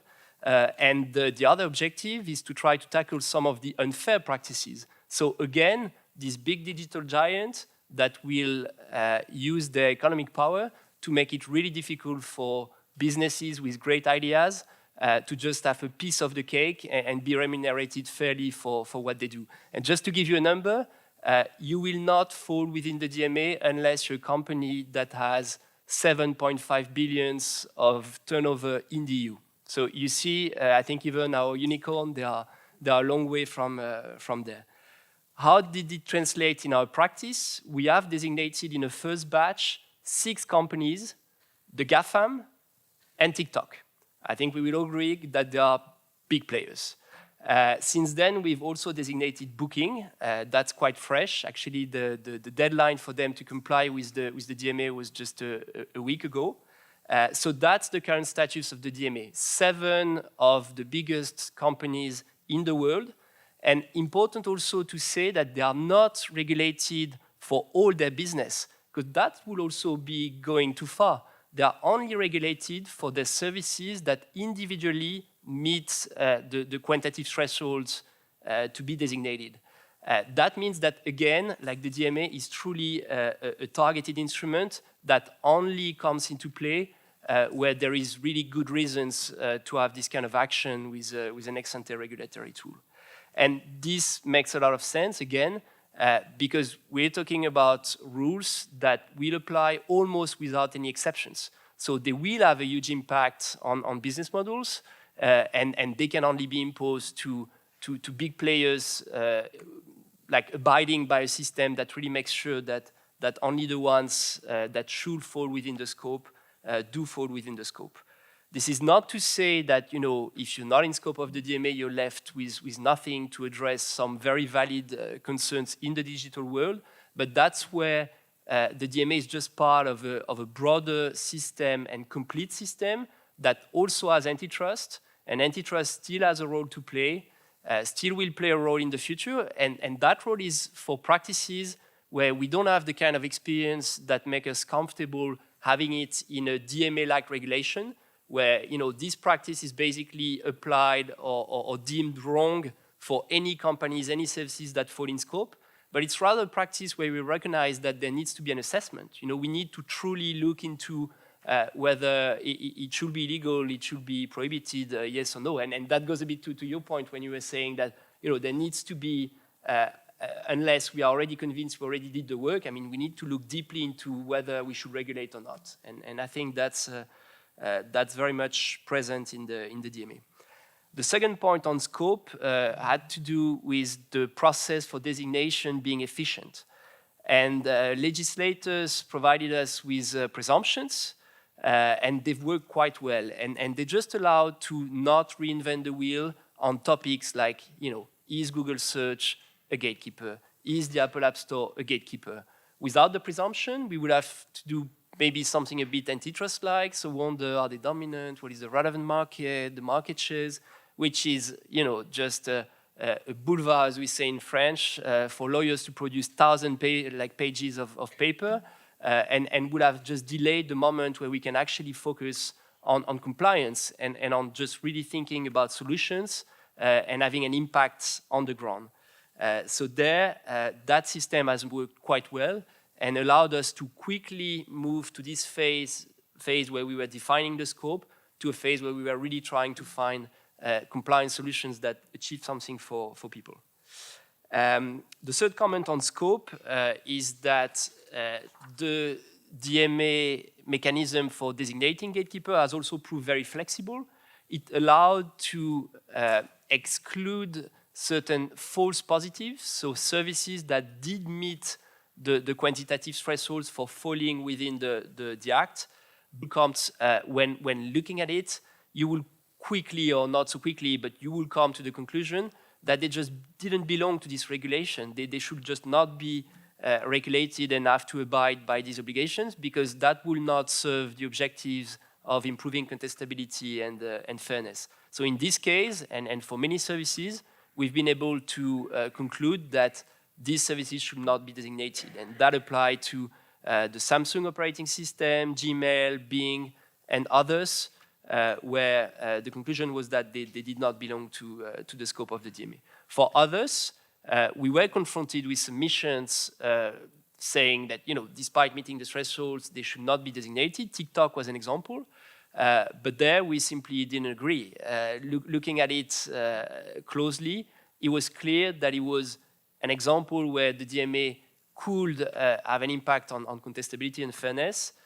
This has gone all the way to court in Luxembourg, and that's one where the court confirmed our approach, which was, you know, just good news, because this was all very new, and that sends a strong signal that implementation, when it comes to defining the scope of the DMA, is getting it right.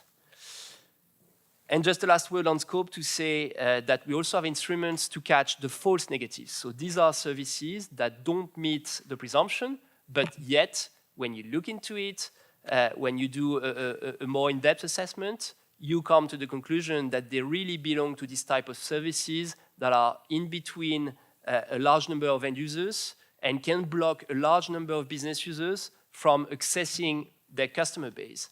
And that's what we can bridge in terms of enforcement gap through the qualitative procedure.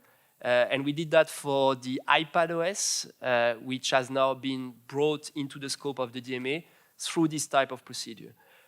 This type of procedure will probably be used more in the future. That's a tool that will allow us to, in a targeted way, enlarge the scope of the DMA, and that will make sense when there is truly a use case.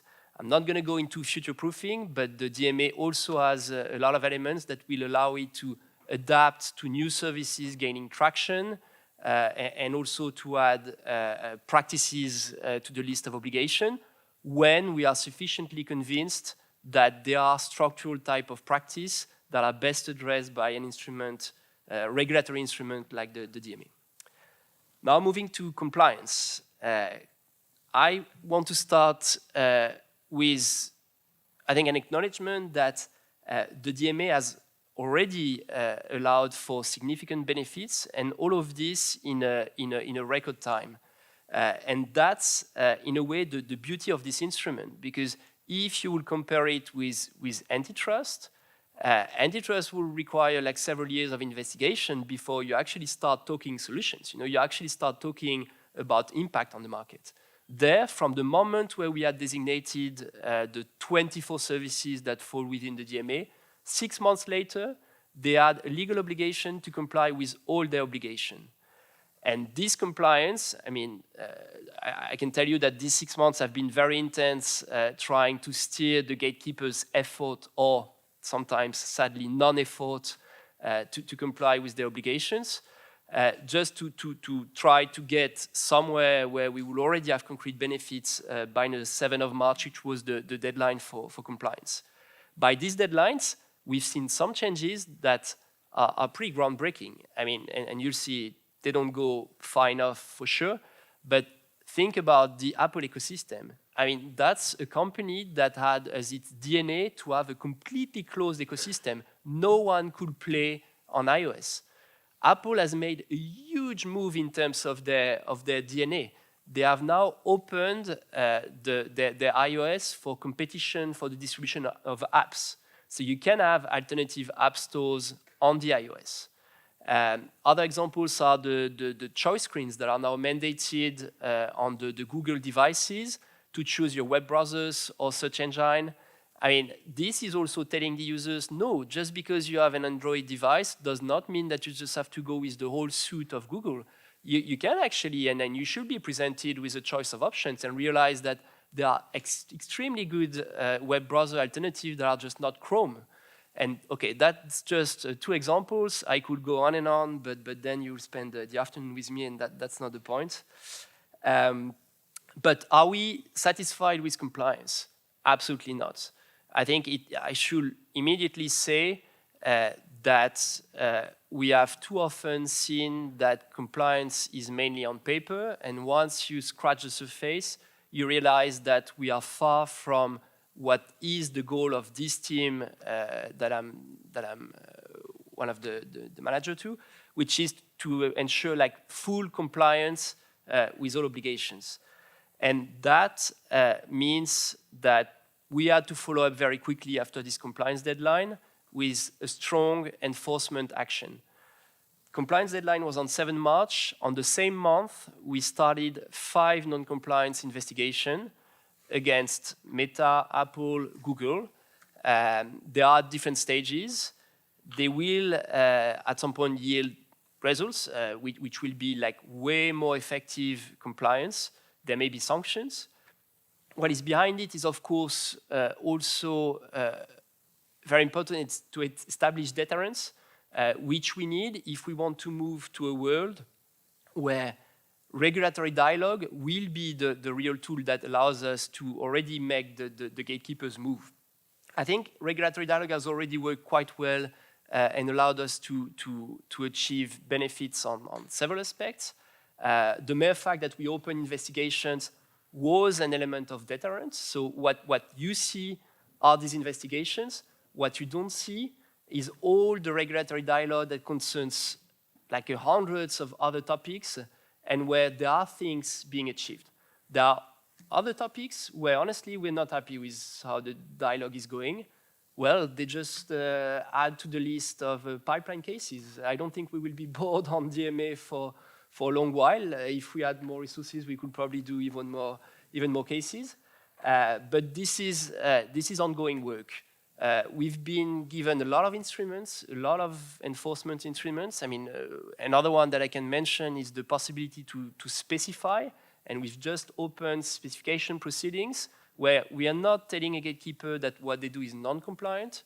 We are telling them that we just don't think the way they are complying is the right way to go, and we are telling them that we will be much more prescribing in how they should do it. So we will basically instruct them on how compliance should look like, and that's also really impactful. So that's also a lever that we could use more in the future. Look, I think I could tell you much more, but I won't. Maybe just one final word to say that continuous market feedback is key. If we want to have an impact, we are not going to come up with the good ideas. It will always be the market that will tell us, one, is the solution truly effective and is what is needed to convert these opportunities into true new businesses, new choice for the end users. That is feedback we need to receive. So I think when you have the opportunity to talk about the DMA, please advocate that people should come to us and tell us how they feel about the rights that they've been given under the DMA and whether these are delivered yes or no. There will be a moment to take stock on the last year of implementation of the DMA beginning of March, because that's the moment where the gatekeepers have to publish compliance reports. And there were already a first iteration of these compliance reports a year ago. Now they will come up with new compliance reports where you will see updates, and that will give you an idea of what we've been up to, because in there, hopefully, you see some improvements. Clearly, there is a long way to go before we reach full compliance. But, you know, we are seeing concrete improvements, so that's where we stand.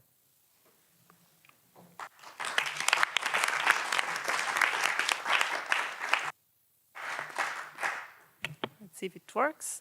Thank you very much, Antoine. I think what is really interesting with the DMA is also that they are sometimes complying even to rules that they are not subject to. For instance, we see for Apple, iMessage was not designated as one of the services, but still Apple, after 10 years of fierce fights against rich communication services, RCS, which is a standardized protocol, they just made an announcement that they would integrate it now, while they always refuse to. So it's quite interesting to see how it is actually shaping the behavior of companies, even if they are not actually have to comply. Sure. I think it's very important what you're saying. It's a big shift for these companies. They've never seen themselves as a regulated company. And you know, even if we do nothing now, as a matter of fact, they know that we are watching them. And they know that we have like a team could be bigger, but we have a team that just is scrutinizing everything they do. And I've heard it from lawyers that told me exactly what you just said. Like they had something, they were disagreeing on the certain point with one of the gatekeeper. And after the DMA, they started writing letter, and the gatekeeper just fixed it because they knew that that issue could come to our ear. And for them, it was sufficiently minor so that they would just go like, we don't want one more item on the list with the regulator, so we'll just fix it. So I think the mere fact that the DMA exists is actually achieving things that we will never see. Just another example is that now when they do new products, they take into account the DMA even before the product is put to the market. So I mean, this we will never put it to the credit of the DMA. We will never know that the DMA actually achieved a product which by design is much more open to competition, but they will just do it. So that's important to also put it to the credit of that regulation. Thanks a lot. When I asked Apple, they said that this had nothing to do with the DMA. Of course, it was just a coincidence in the timing. So we now move to Guillaume Duquesne, who will focus a bit also on the economics of the DMA and other challenges. Thank you very much. Indeed, I will probably react to what has been just said from, so I'm an economic consultant, so I tend to actually work for those big companies, but sometimes also against. And what I wanted to cover is really what we have seen over the last year on the private sector front in terms of the implementation of the DMA and what we think works well and maybe what can be possibly improved. And I will take like an economic perspective. So we all know that the DMA has been designed to prioritize clarity, speed, administrability, etc. So when you have this type of regulation in place, there is one implication is that you would expect economics to play quite an important role when it comes to, I would say, motivate and inform the design of the rules. But then in the day-to-day implementation, you would expect it to be kind of a straightforward process where you do not indeed reinvent the wheel each time you need to discuss with the Commission in particular, and where there may be less scope for detailed economics. So this is obviously the theory, and then there is a practice, and how indeed in practice when we implement the DMA, whether indeed we can just go through kind of a tick box approach almost, or whether we need to do a bit more than that, and whether we want to do a bit more than that. And in this respect, I will actually mirror the presentation that you just gave by discussing first the designation process that has been taking quite a bit of time last year, and then also discuss compliance. So when we think about it, I think that the designation process, at least the way I figure it, is really something that should be fairly straightforward. At the end of the day, this is a matter of identifying and classifying services that are offered by platforms. So I mean, this Simple. You look at a Google search engine, you say, okay, this is a search engine, and BIM, you have your core platform service. And then basically you looked at whether you meet the threshold so as to be designated as a gatekeeper for this specific service. I think that the reality is quite different. In practice, actually, the designation process is way more involved than that, also in terms of the economics. And when we think about it, this is not that surprising. Because as has been mentioned, I mean, the DMA imposed very strong obligation on gatekeeper. So at the end of the day, I mean, the designation process itself has like very strong strategic importance for those gatekeepers. And I see like three main reasons. One is obviously when you have a services, I mean, there is a question as to whether you meet the threshold or not. And in this respect, one sees that, I mean, how you define the services may have an impact as to whether you meet the different threshold, and it may then be very relevant to fight when it comes to the definition. Then, even if one thinks that basically the services will meet the threshold and that it will fall under the DMA, then there are two considerations that the gatekeeper, I mean, have in mind. One is, I mean, the set of obligations that will be imposed on the gatekeeper vis-à-vis third party.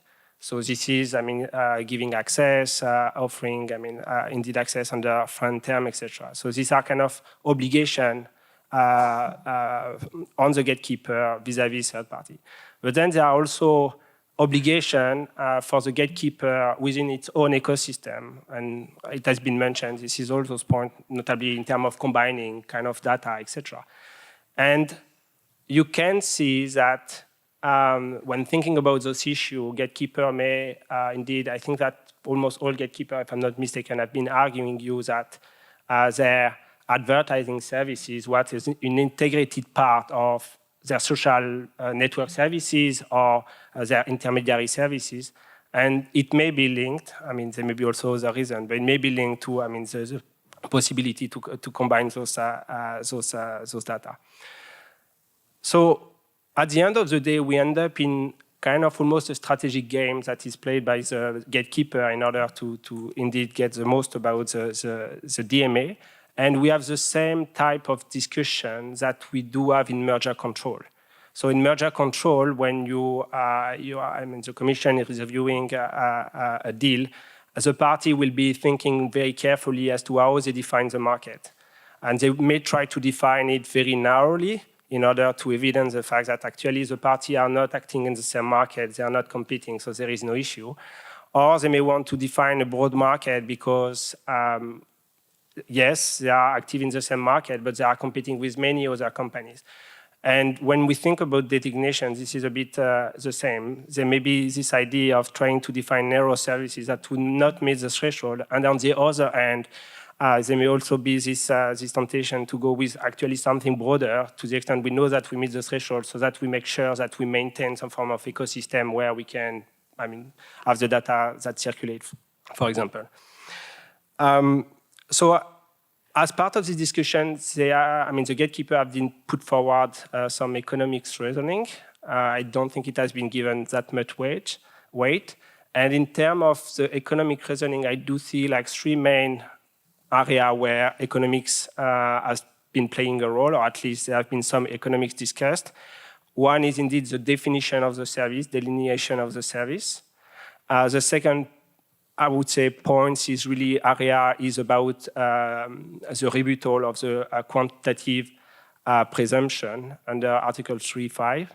And then there is, as has been mentioned, the designation through, I mean, qualitative criteria, so the Article 3.8.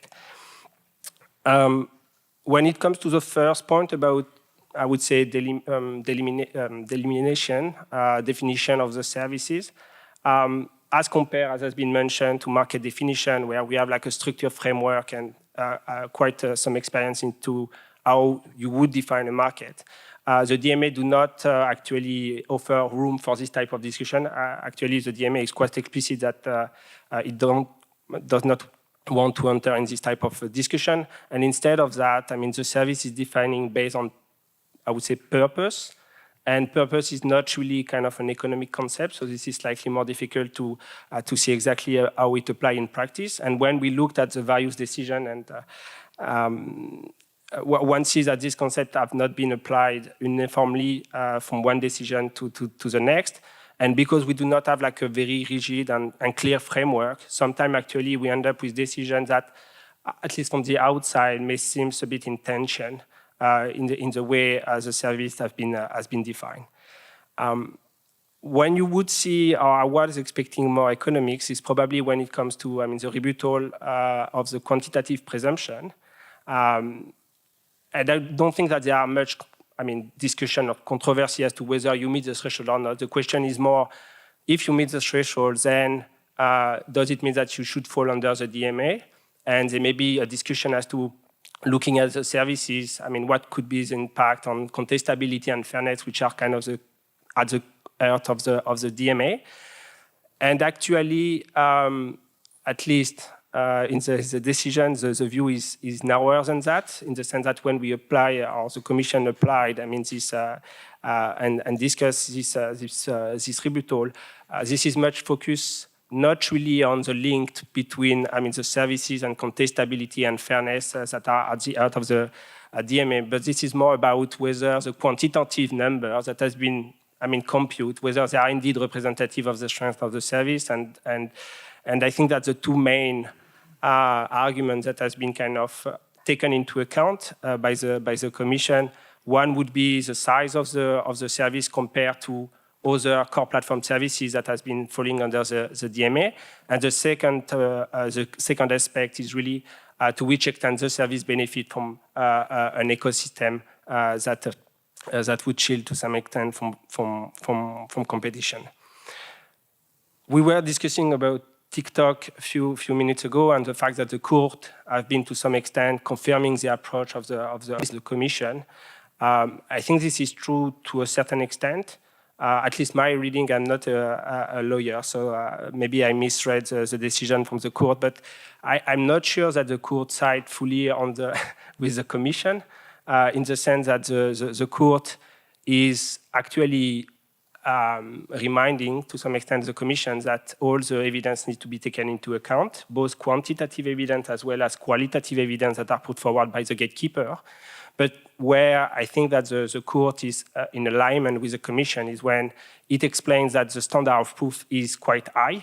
So in order to rebut this presumption, one just not say, yes, look, there is multi-homing, there is no locking, etc. There needs to be like a proper reasoning with probably quantitative data to support the economic reasoning in order to demonstrate and to rebut, I would say, the presumption. Maybe just one last point, because I wanted also to react on the compliance process and the compliance report. This is where you would expect quite a lot of economics, in the sense that basically, after all, the idea is there are a certain number of measures that need to be implemented by gatekeepers, and the question is whether they are effective in terms of preserving or enhancing contestability and fairness. And what I found a bit striking is that, at least in the report that has been submitted so far, at least as far as I know, there is very little about that, in the sense that basically this is almost like a list of technical measures to comply with the DMA without really discussing what would be the impact on contestability and fairness. So from the outside, it may be actually quite difficult to understand to which extent those measures will be effective into achieving the objective of the DMA. And there have been already indeed points about the App Store, the fact that indeed Apple has started opening its ecosystem, but then there is this question as to whether this is enough.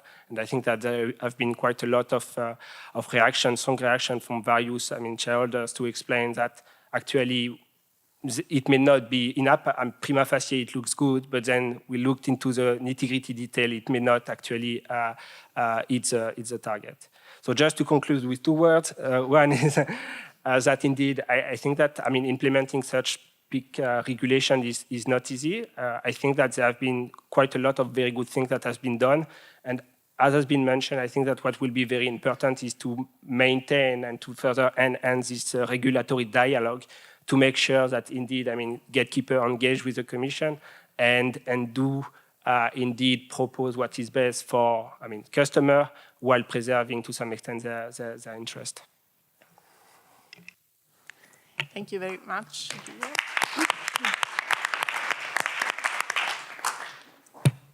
Okay, so we move now to Gabriele CAROVANO, so from the Italian Competition Authority. So we go back to my home country, so to see a bit the challenges at the national level as well. Hi everyone. Thank you, Eric, Joelle, and Chiara for inviting me. I think kind of intervening after this kind of great lineup of speakers, as Antoine was saying before, is kind of challenging because all the clever thing I had to say, I fear have been already said. So I will just try kind of to repackage and reshape them in my own words. And I will try kind of to do this by delivering few simple messages that I hope would be helpful. I will start with one word, which is complexity.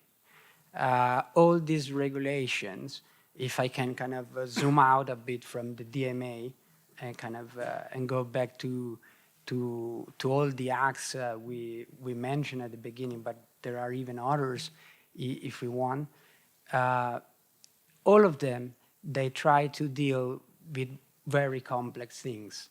As soon as you start entering the details of this regulation, you understand what kind of complexity we are dealing with. As Jens was mentioning before, you saw the diversity of opinion, let's say, between Google and DACS go on how implement Article 611 and the variety, quantity, and quality of data that needs to be shared, and etc. So from this perspective, I think although things can be always improved, I think we need to start from understanding how difficult these challenges are. And here I can relate with Rishabh, although I don't have the excuse of being Indian, but even from an European, all these acts, and I felt overwhelmed when studying them. So, and with that in mind, I think it's fair to say that what the Commission is doing is really remarkable. As Antoine said, the DMA entered into force the 6th of March, the DSA just a few weeks before, and we listened from Antoine all the designation decision, non-designation decision, non-compliance proceedings that have been opened, specification proceeding. I mean, this is just incredible. So we need to acknowledge that same things have been done from, let's say, under the DSA perspective.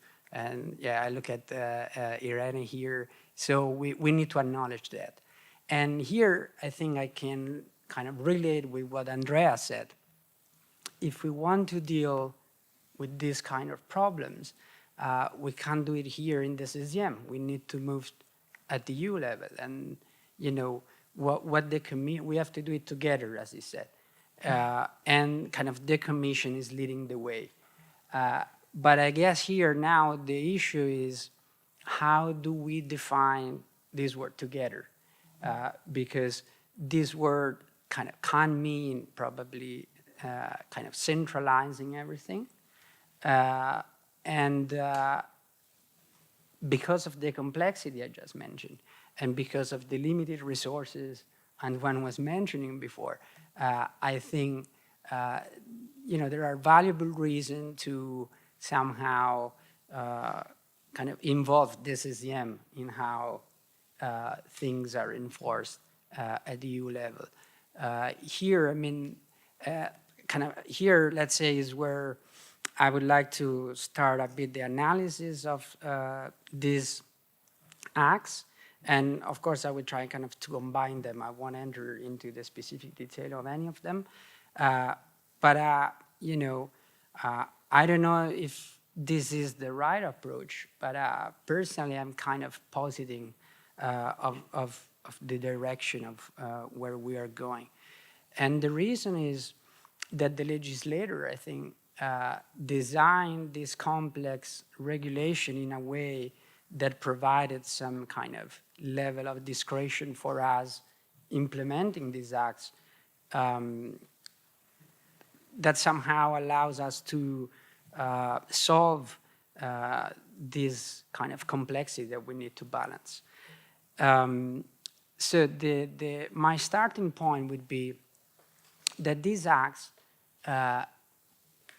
let's say, each of them has its own main legal interest that they want to protect. We heard with regards to DMA is fairness and contestability. Then we have competition law for competitiveness. Then we have the DSA, which I guess I can say is trustworthy, safe environment with European values. Then we have the GDPR, the DACS, I mean, all of them. The issue is that the enforcers called to implement these acts somehow, to put it in engineering words, try to maximize that legal interest. But it can't do this in, let's say, isolated fashion. So it basically needs to trade off this interest with the others. And probably to address this point, if I also kind of read basically the advice that we have been given by the courts, the best way to do this is through cooperation. There may be situations, and kind of I think at Meta Bundeskartellamt case where the Bundeskartellamt was invited to kind of reach out to the data protection regulators. But for example, the way in which this could be done, let's say in one scenario, these different legal interests might not conflict. So in this case, it would be good kind of joining forces to increase deterrence. And kind of to give you an example, a situation could be where achieving the fairness and contestability that the DMA wants to achieve may not pass only through the implementation of the provision of the DMA. Another way to get there would be to empower consumers to make more informed decisions.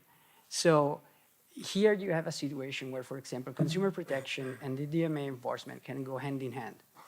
And as I said, as long as there is no conflict, I don't see why, let's say, this regulation shouldn't join forces and cooperate on achieving the same goal. The situation becomes a bit more complex when there is actually a conflict, like, for example, ensuring fairness and contestability may, I don't know, end up presenting privacy issues, as we heard before.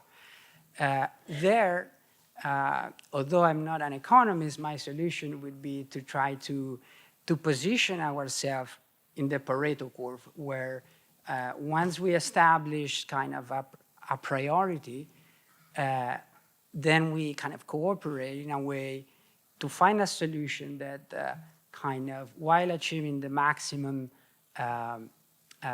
let's say, the maximum level possible of enforcement under one act, let's say, maximize the other simultaneously for as much as possible.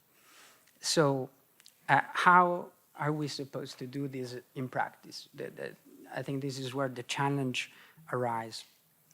Basically, I mean, if we look at these acts, they more or less, what they have in common is that they have a centralized enforcement in the hands of the Commission, and then another part of the enforcement in different way, let's say, is left to national competent authorities. So here at least we have two layers of cooperation that we need. One is horizontal at the EU level, and the other one is, again, is horizontal at national level. But this is not enough, because what happens, I think for good reason, the legislator used this big word like national competent authorities. And to go back to Eric's joke at the beginning, probably the reason was because they thought there were already too many authorities there. So what is happening is that they are attributing new power, new competencies to existing authorities. The issue is that at national level, this is not done equally. And on top of this, also the past organization of national enforcement is creating, again, diversity under this perspective. As Chiara mentioned, there is a difference between Italy and France on how, I don't know, telco, competition and consumer protection competencies are established at national level. So the other, let's say, form of cooperation that we need is cross-regulatory cooperation. And this cross-regulatory cooperation shouldn't only move horizontally at national level, as it's happening, for example, in the UK. Probably Alice would say more later, as we heard this morning from before, let's say, from Thomas, is happening in France. But already these can be taken for granted, because many European countries are not there yet. And secondly, we need cross-regulatory cooperation, not just horizontally at national level, but also vertically across national and European institutions. So, and this is where I think the challenge really exists, and that's why conferences like this one are so important. Because basically, if we want to ensure that, because let's say right now, this cooperation is based on existing network. But this network, like, I don't know, the CPC, the ECN for competition, BEREC, etc., they are based on the past enforcement system, which doesn't reflect what is happening now in the digital space. So we need to probably update the way in which this cooperation occur. But again, I see reason to be positive here, because, for example, when it comes to the DMA, I think they are already, with the high-level group, there is, let's say, already a fruitful conversation going on. And yeah, probably I can leave it here for now, and we can deal with more later. Thank you very much, Gabriele. And you also worked on the DGA on an academic paper, so maybe in the Q&A afterwards we can also have a few thoughts on this. So now we move to Oles Andrichuk, who's a professor in the UK. So what I asked him is also to do a bit of comparison with the UK and the system that we have there, and the legislations that we have there, and also the organizational governance there, which is quite different from what is happening in the UK, in the EU.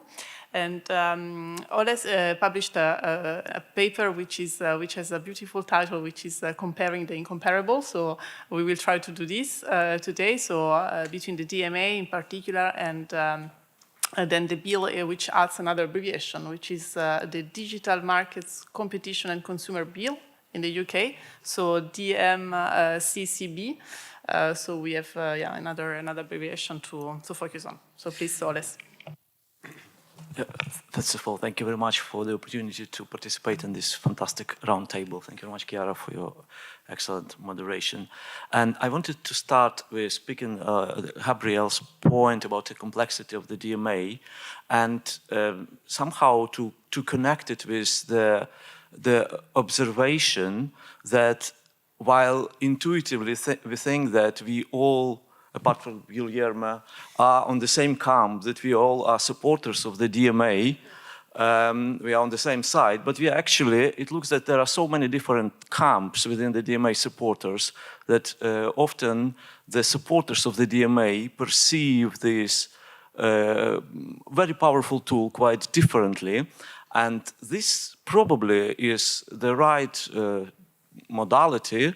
And that's why I think the job of Antoine is probably, the correct title is Dream Team, not the DMA team, the DMA Dream Team, because once of a sudden you receive this demiurgical power to interpret non-axiomatic obligations. I definitely see the layer of axiomatic kind of formulaic prescriptive list of obligations 5.7 of the DMA, but there are so many trajectories of complexities of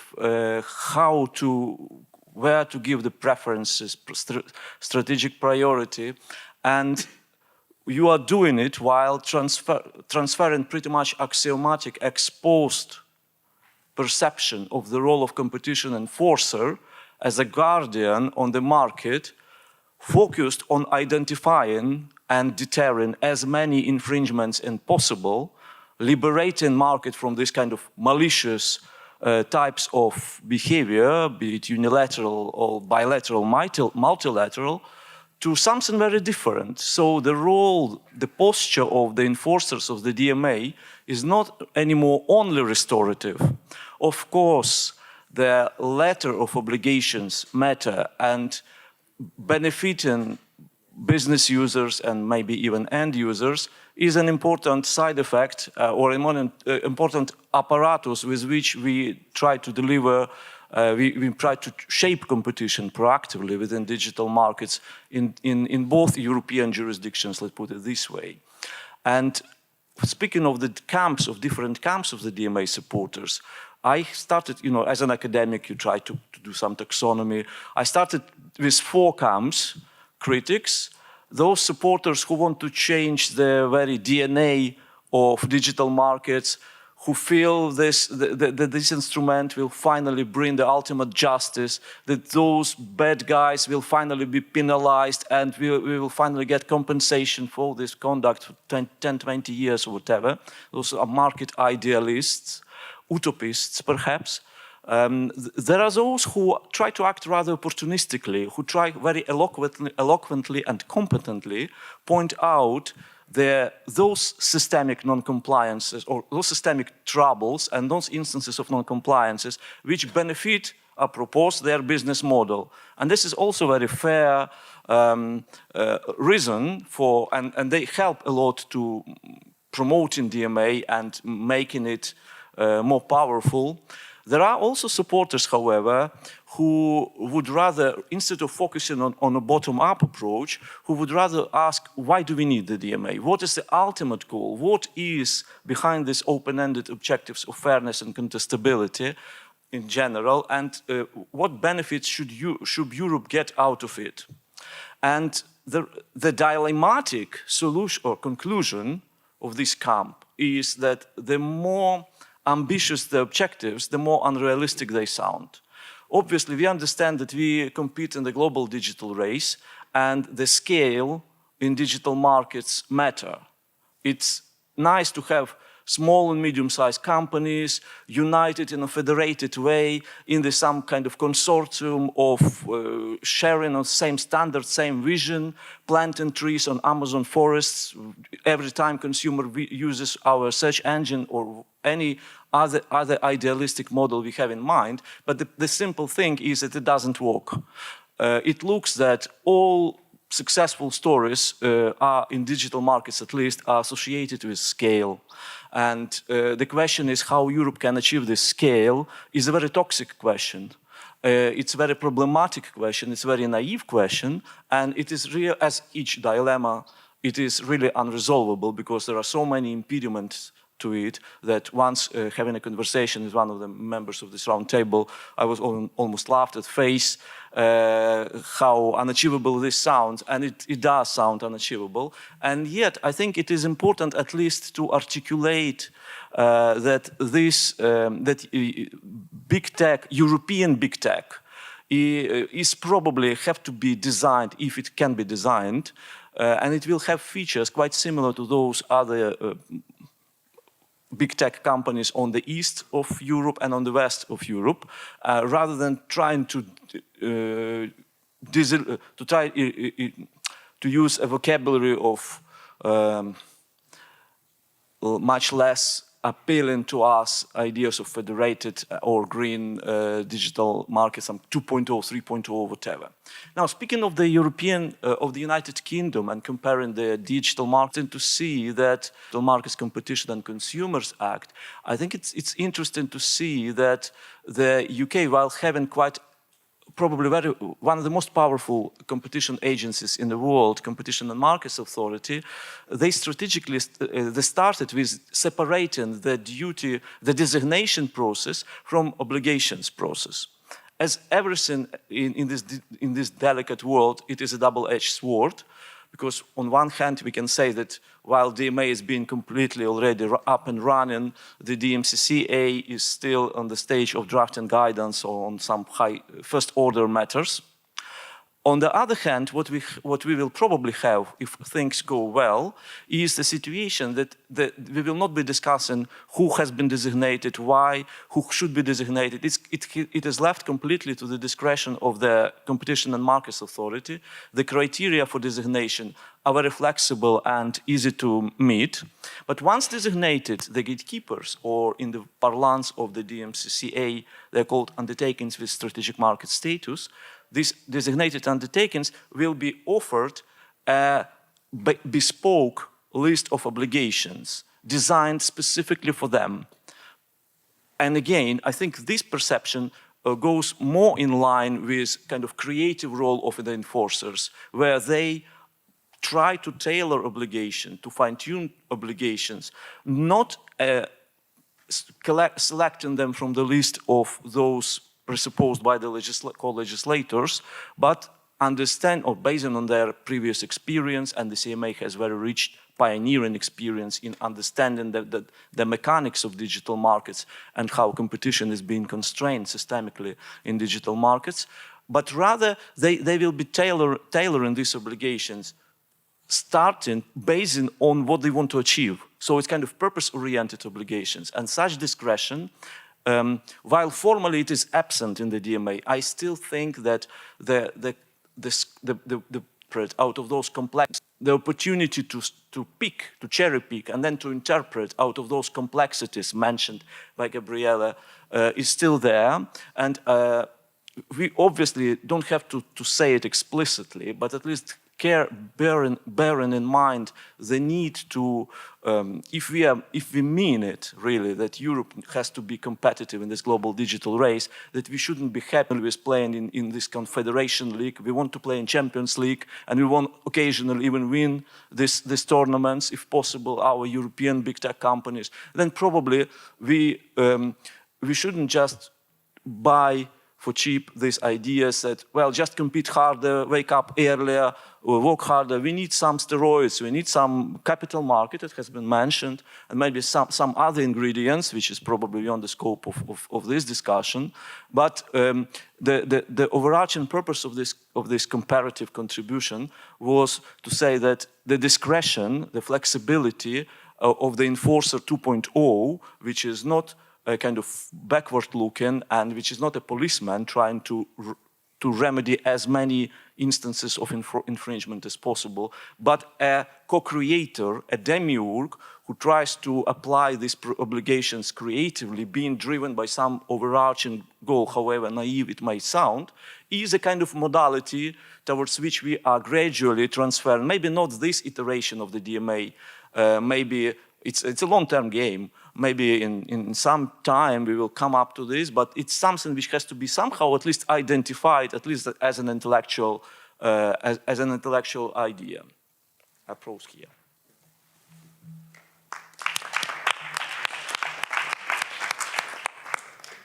Thank you very much, Joelle. And what if there is something that you can be jealous of in the UK is that they have for their cooperation forum, they have around like 20 people working full time only for the cooperation among the like 4 authorities which are concerned, which is like 20 people is like way more than some national competent authorities have been given for the implementation of the new missions under the new regulation. So it's for sure in terms of people working on these new regulations in the UK, they have, I mean, they make us very jealous in Europe, I think.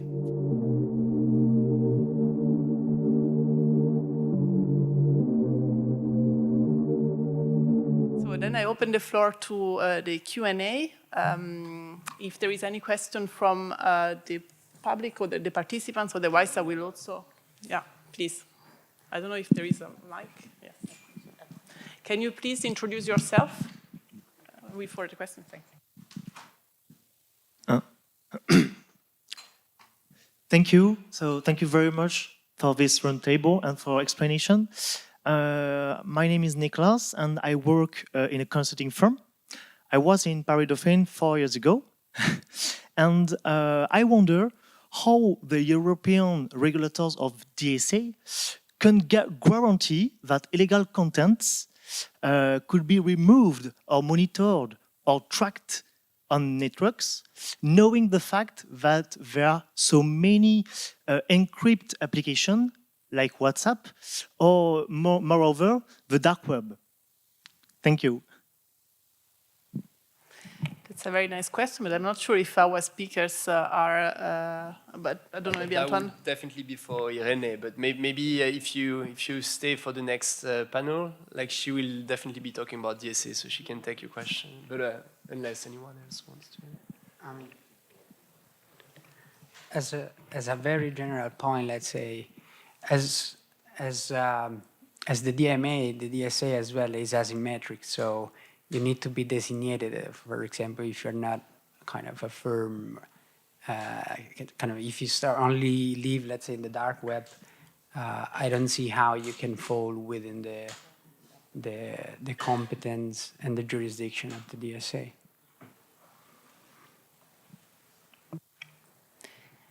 And then Joelle, also please. So my question will not be as an academic, but as a previous regulator.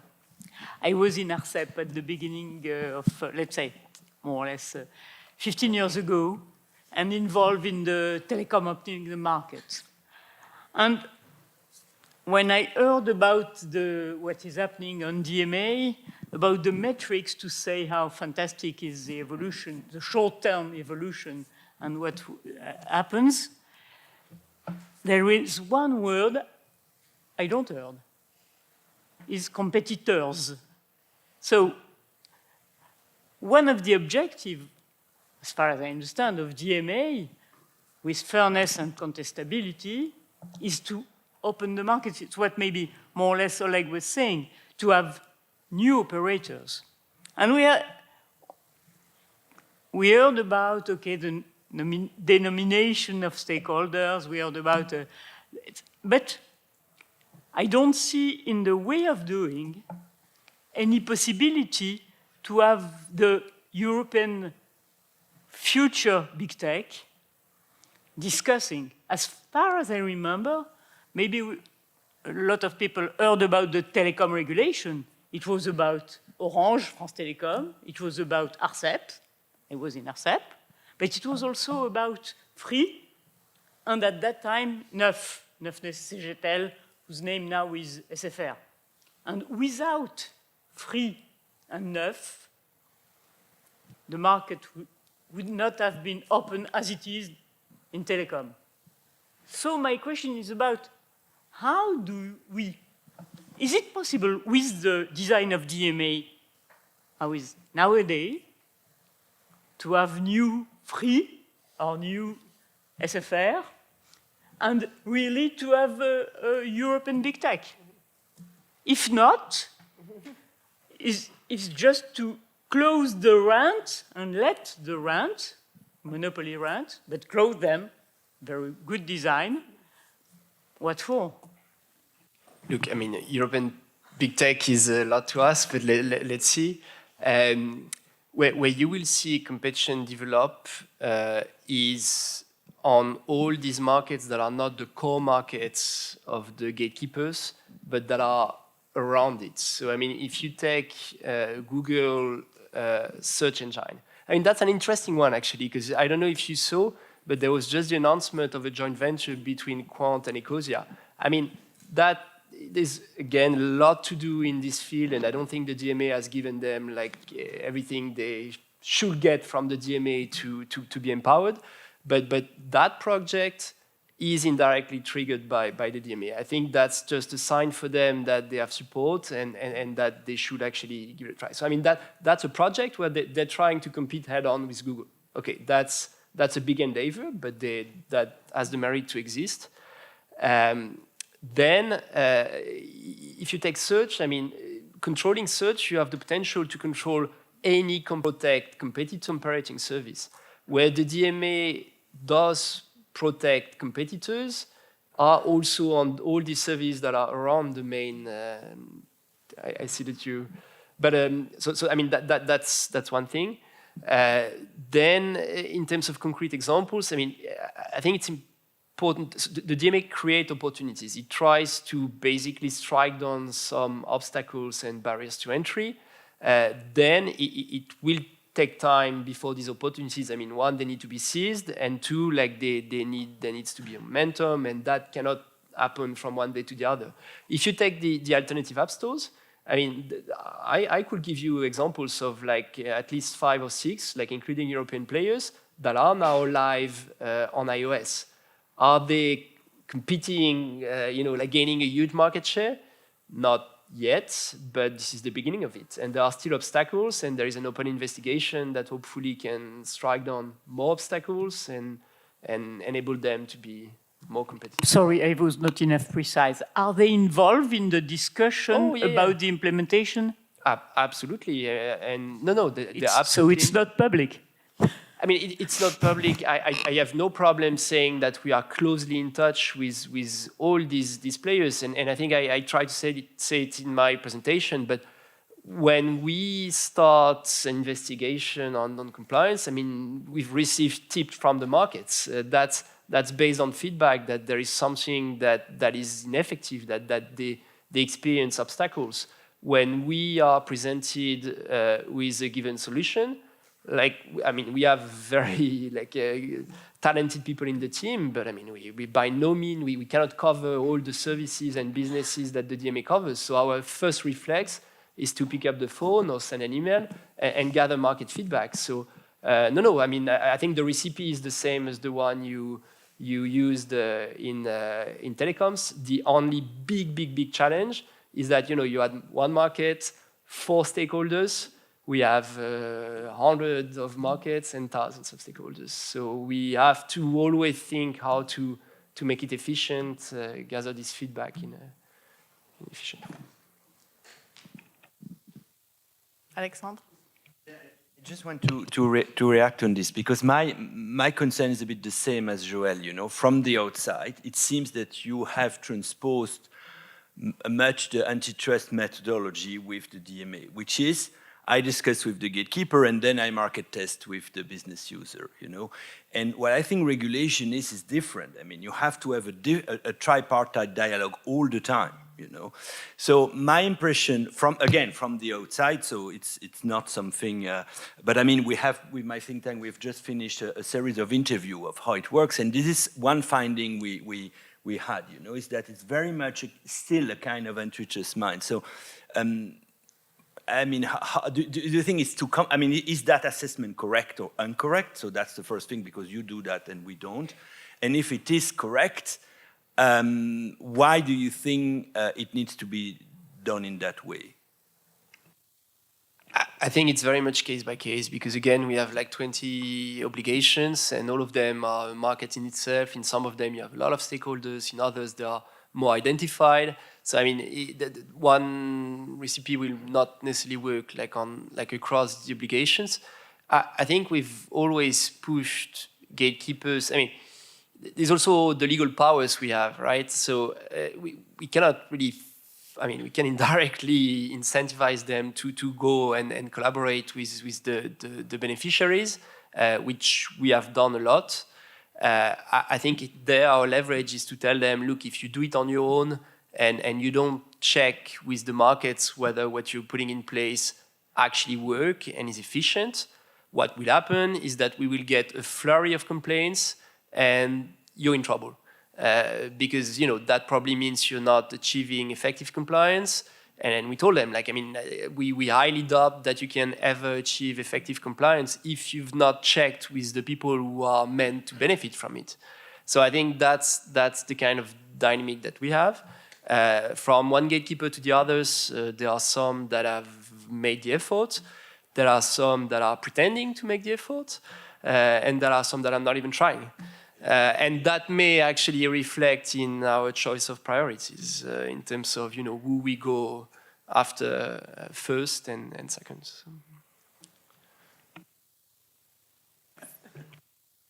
Yeah.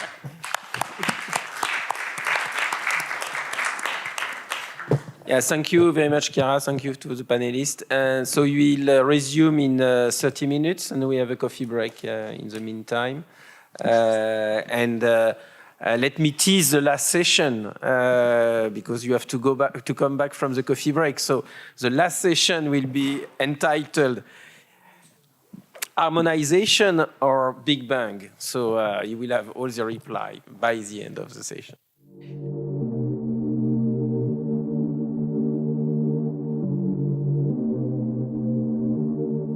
So it's my pleasure to chair this third panel this afternoon. As I mentioned before the break, it's entitled Harmonization or Big Bang. So the first panel was about the legal framework and its implementation, and the question of typically automated implementation or AI based implementation. And the second one was really revolving around the DMA. This one will start also by considering the DMA, but also the DSA. And we'll have in a row 4 speakers. So first, Irene Roche-Laguna, who is the head of a unit at DG Connect responsible for the coordination among national regulatory authorities and among themselves and with the Commission. Will introduce the conversation. Her unit is responsible both for the DSA and the DMA. Then we'll have Jean-Yves Ollier, who is a conseiller d'État and who has chaired the OECD Economic Regulator Network for a while and the Regulators Club also for a while, and he was the vice chairman of the Appeals Committee of the European Agency for the Cooperation of Energy Regulators, but he has also been working extensively on the implementation of the DSA, and so he will speak about the DSA. And then we'll have Alexandre Lacresse from the Court of Justice of the European Union. Will speak about the harmonizing practices of the court, and typically we will also insist on the various tools and of course on the experience with the first case related to the digital regulation. And the last speakers will be Alexandre Stril.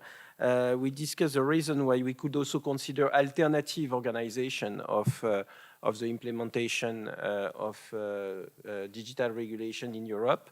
And so, Irene, let's start with your experience as an implementer of the EU regulation. By the way, you are involved in the implementation of the DMA and DSA today, but you have been playing this role for former regulation and for a while. So you have a long experience of the implementation of regulations in Europe. So the floor is yours.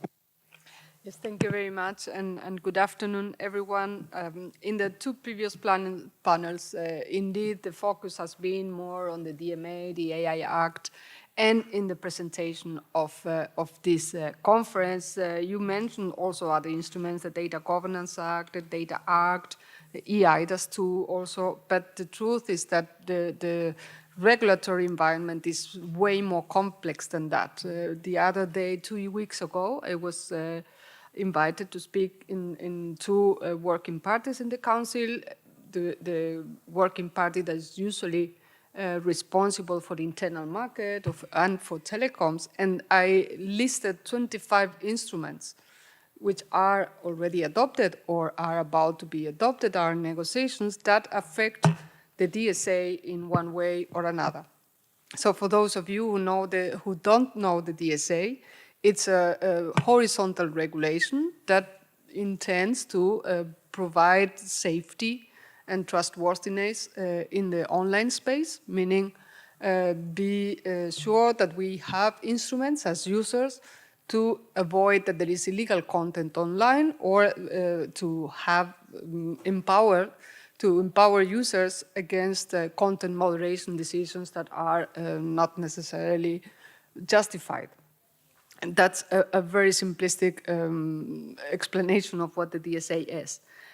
But here I want to explain this bigger picture and how we have to reflect from the perspective of governance.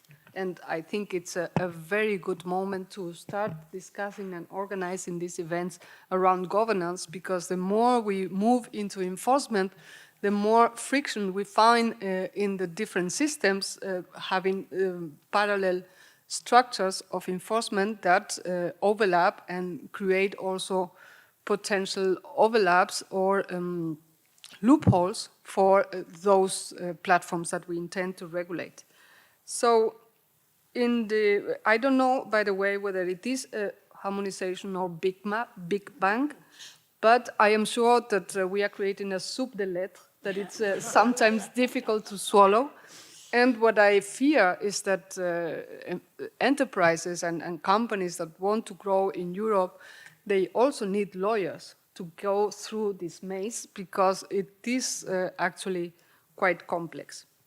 So in the regulatory environment, we see the combination of data protection authorities for the GDPR, but also for political advertising regulation, for instance. We have the national competition authorities for the DMA, but also for antitrust, and obviously the Commission in that area. Telecom regulatory authorities for the Electronic Communications Code, also for net neutrality, also for the DSA, for some of the providers that are covered. Media authorities under the AVMSD, the Audiovisual Media Services Directive, also under the upcoming EMFA, the European Media Freedom Act, which, by the way, both have some overlaps with the DSA as regards the video sharing platforms. We also have, when we move into the consumer angle, the online marketplaces, which, by the way, are very successful in France. France is known for having quite homegrown marketplaces, more than some other countries. We have the consumer protection authorities, but also the market surveillance authorities are responsible for the market surveillance regulation, the general product safety regulation. The AI Act is subject to enforcement by market surveillance authorities, and the consumer protection authorities are responsible for enforcement of the UCPD, the Unfair Commercial Practices Directive, but also the Unfair Contractual Terms Directive, Consumer Rights Directive. And I will stop using these acronyms, but I want to add, to show the complexity of the system, that all of the instruments that I have mentioned may be enforced at the source or at the destination. So usually in single market instruments, is the country of origin principle that governs the system. So the country where the platform is established is responsible for enforcement. In the case of the big platforms, many of them are in Ireland, some of them are not, but then Ireland would be the country that is responsible for the enforcement. But in a consumer protection angle, is the country of destination, is where the consumer is established. And we see that, for instance, there are similar obligations in some instruments. The General Product Safety Regulation that I mentioned includes a full article, which is sometimes copying and pasting from the DSA, with the difference that the DSA is enforced at the country of origin, and the General Product Safety Regulation is enforced or will be enforced at the country of destination. So it's a complex system, and many, if not all, of these instruments apply to the same actors. Just to mention a few, Temu, we just designated Temu as a very large online platform, and we opened 3 weeks ago, an investigation against Temu. And when we issued this decision to open an investigation, we had to coordinate also internally in the Commission with the colleagues dealing with consumer protection to be sure and to go almost line by line on the different grievances that we had to see whether it is rather in the DSA environment or in the consumer protection environment. So this coordination is needed. These instruments that I mentioned usually under the better regulation system, you should not repeat the obligations, because if they are subject to one obligation in one instrument, you don't need to come again with the same obligation elsewhere. But the truth is that over time, we have moved sometimes from a light touch approach to more specific rules, and we see now that these overlaps exist. So the typical example is dark patterns.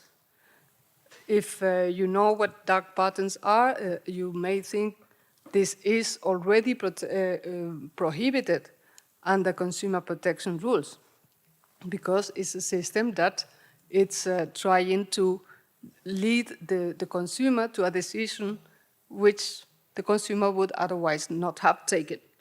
But in the DSA, we introduced explicitly a prohibition for online platforms to use dark patterns. Then we said it is excluded from this obligation, the dark patterns that are already covered by the GDPR or by consumer protection. But if you go into the consumer protection angle, you also have a provision that says this applies only unless there are only if there are no more specific rules in other instruments. So a lawyer will have to determine which one applies. And the lawyers of the platforms are also playing this against us. So, for instance, in Italy, there were some measures taken against Facebook, and Facebook was saying, well, here the DSA applies. But then when we go against Facebook, trying to enforce the DSA, then they will surely say, and probably go to court and say, well, actually, consumer protection applies. Why should the DSA regulate this? So this is something where we need to bring a bit of clarity. As I said, it's not only that the similar obligations apply, it's also that they are subject to different authorities. So I can put the example of video sharing platforms. YouTube, for instance, is subject to the Audiovisual and Media Services Directive,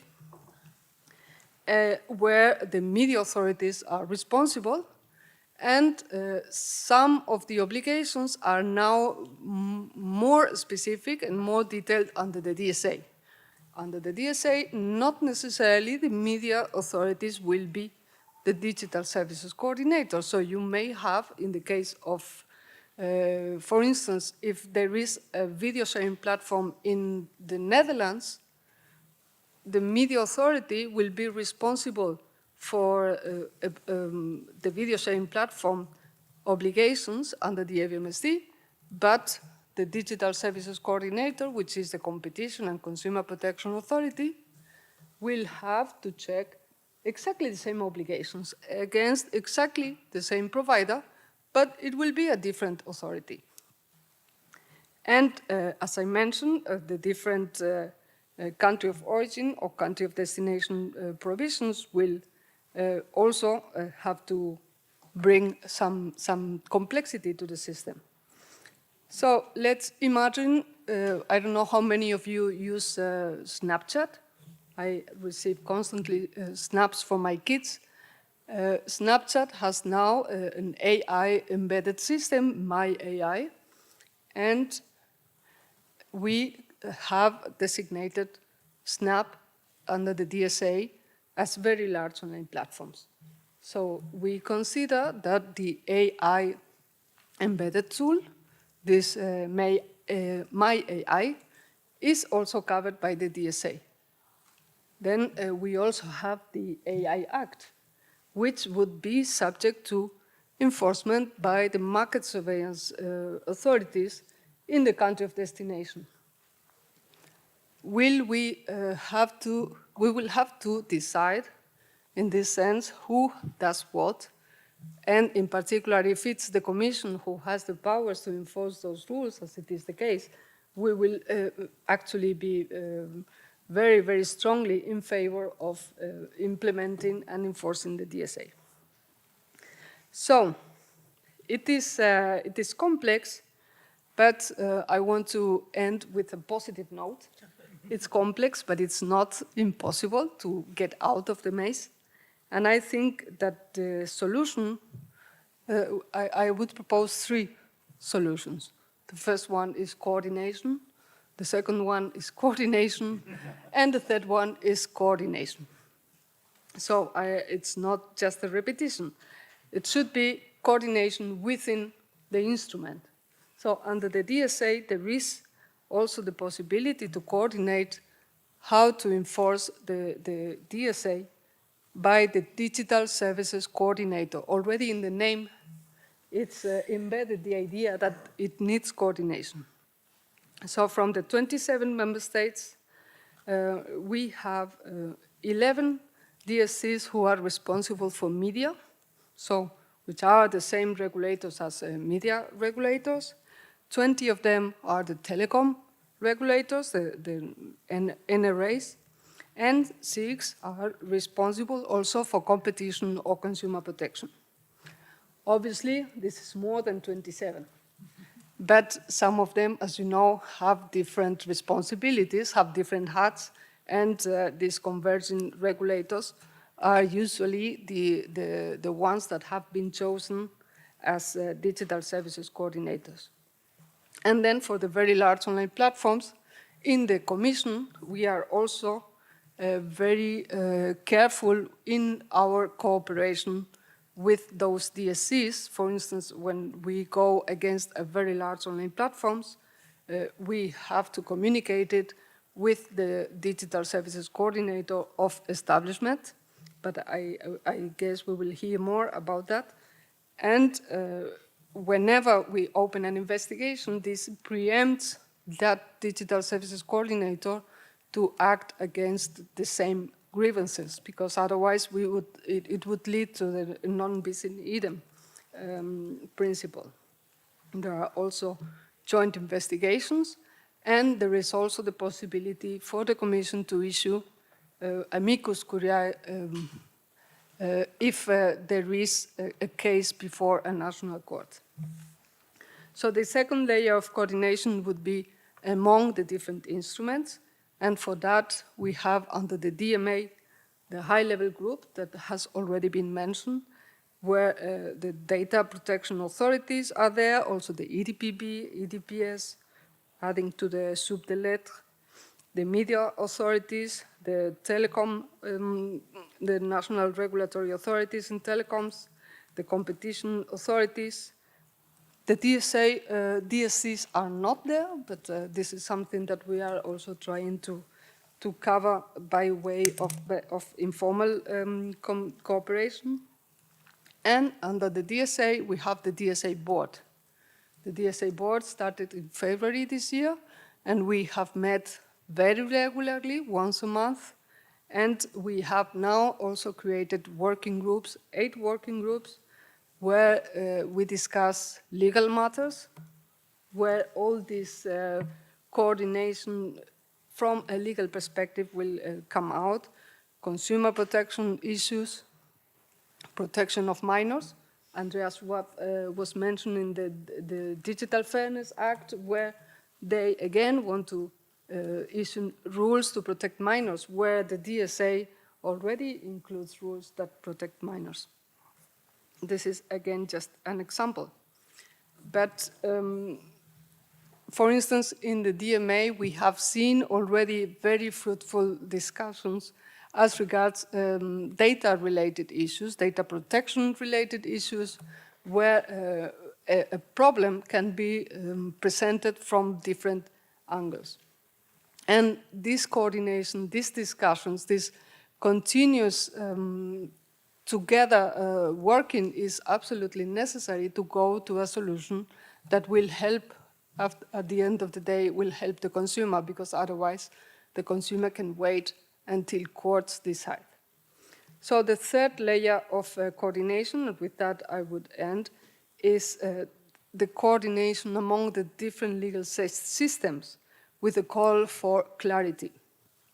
And we will hear from Alex Lacresse from the Court of Justice to what extent the Court of Justice is already calling for this coordination in the Bundeskartellamt case, and also very recently in the Linden Apotheke case. The court is saying, well, we have these different systems, they are in a way competing, but let's let them compete if this is bringing positive results for the consumer and for the better protection of rights. So at the end of the day, the message that we bring from this is we need to work together and to find the most effective ways to protect users. Under the DSA, we are also called by the co-legislators to issue a report on how the DSA interacts with all these instruments. We have until November next year. We have still 1 year to try to find out the ways out of the maze. And hopefully this will also lead to clarifications. And with this, I would like to end to solutions that could lead to some simplification. In the new Commission mandate of Ursula von der Leyen, she is calling for simplification. There is even a commissioner with this portfolio, the Commissioner for Simplification.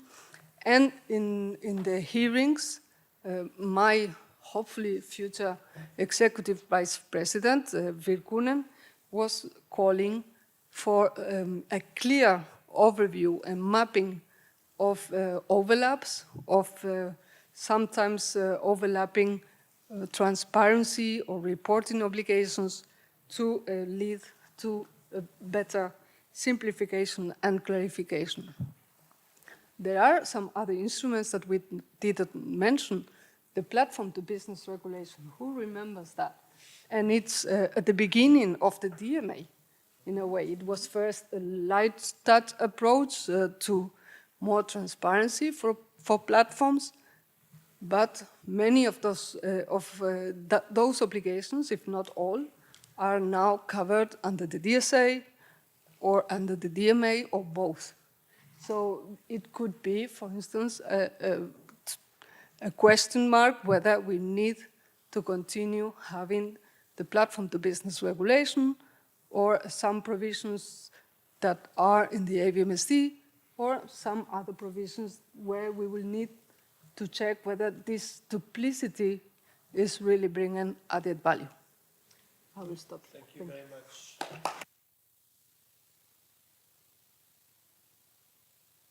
So now I give the floor to Jean-Yves Ollier. Jean-Yves wrote a report for the French government 5 years ago now on the regulation of digital platforms, and he has been extensively working since then on the various regulations that have been passed by the European Union, and especially on the DSA lately. So Jean-Yves will talk about that.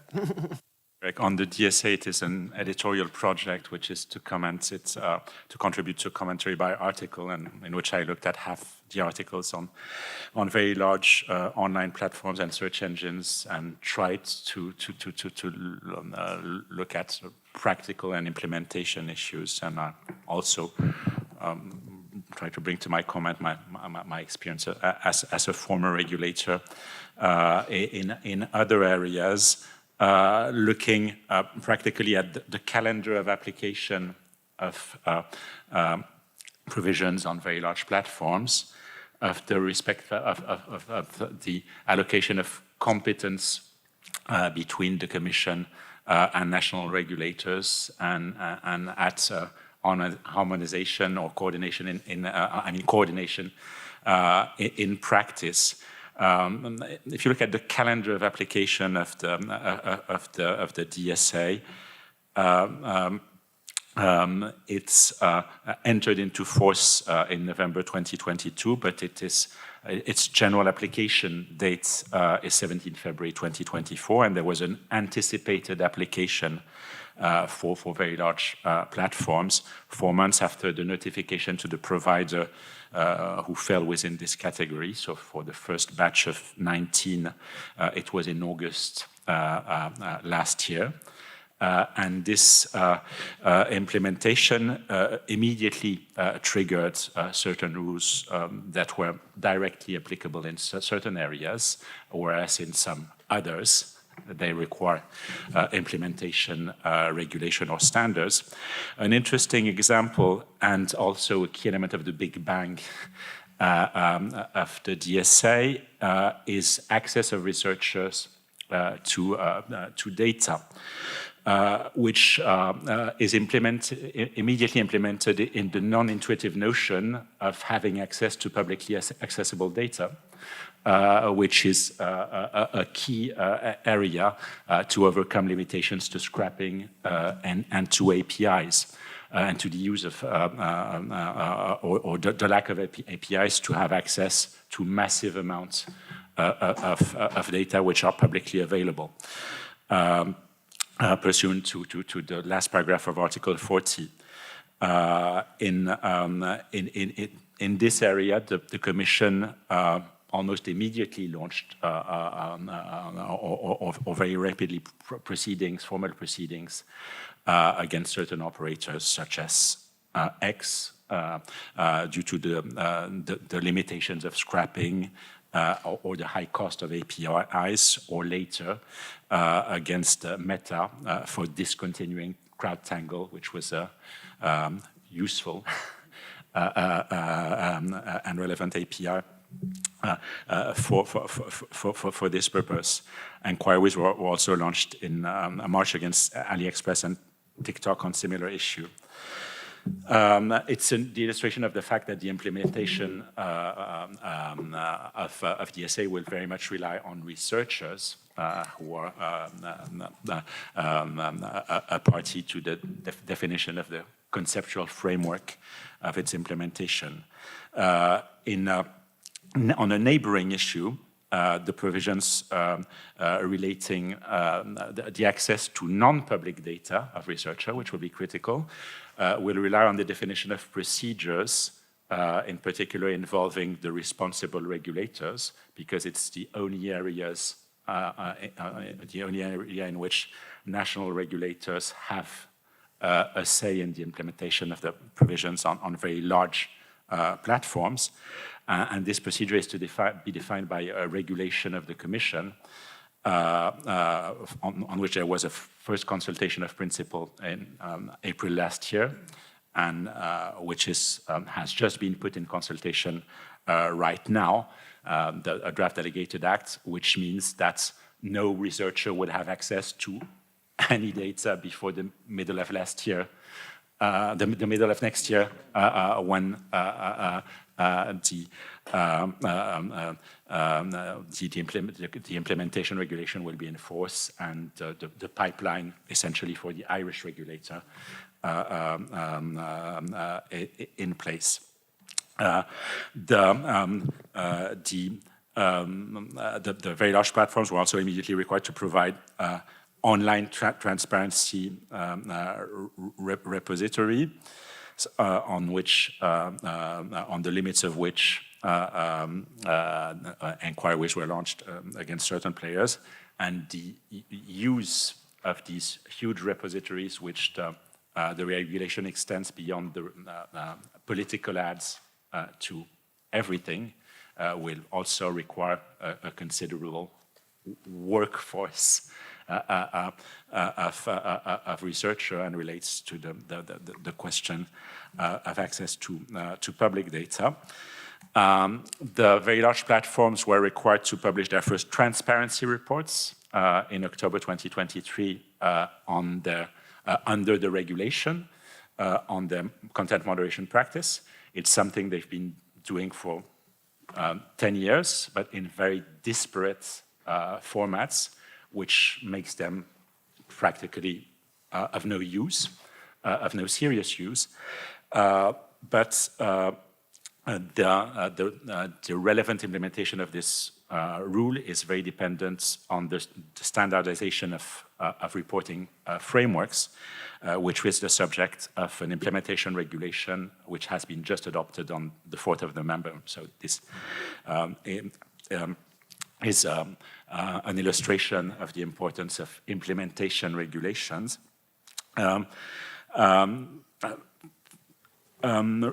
Platforms will be required, are required to produce reports on the assessments of their own systemic risks and on the mitigations measures they take. They were required to transmit those reports to the Commission. They've done so twice, but they haven't published anything yet. Because it's an area in which there's a sort of chain of implementation triggers, which might lead to something being published before the end of this year, and which will be a key element to define the substance of what the DSA is on. So as regards competence and jurisdiction, the Commission has exclusive powers to supervise the measures which are specific to very large platforms, and has shared powers on the implementation to very large platforms of all the other parts of the regulation until an inquiry is launched. On the, with the exception of the access of researchers to data, the vetting whenever it will occur, which is a competence of the regulator of the country of establishment, which means the Irish regulator in 15 cases out of 25, Commission Namean. So they have, I understand that they were to multiply their staff by 4 for this purpose, from 40 to 160 persons. But that will be useful when the regulation, implementation regulation will be in force. Otherwise, the Dutch regulator has authority over 4 platforms. The Czech and Cyprus regulation has authority on the pornographic platforms, which are the main European players. No, in the area, it's a caricature because there's also Zalando and Booking. Luxembourg has authority on Amazon, and the German regulator on Zalando. Some regulators like ARCOM do not have a direct authority on any of those platforms, because there is no player established in France in that big league also. But national regulators, of course, have authority on their shares of the tens and thousands of platforms which are below those the threshold, which in France should include Deezer and local marketplaces in particular. So the Commission has the main competence, but it has excellent but limited in number human resources, approximately 100 FTEs, I assume, for both the DMA and the DSA. Plus the support of a few dozen within ECAT, the European Centre for Algorithmic Transparency, in Sevilla. So it needs, it can use the resources and expertise developed by regulators and national authorities on these matters, in particular when the authorities, some of these authorities like ARCOM had general competence pursuant to national law, like the French law of 2018 on the manipulation of information, or like the work AGECOM did with Antonio Nicita on the similar subject. One interesting contribution in that respect, and which was also the results of reflections to which Joelle and I contributed, was the idea of pooling resources in France of expertise on those matters, given that the fragmentation between regulators was something hard to overcome for cultural and institutional reasons. The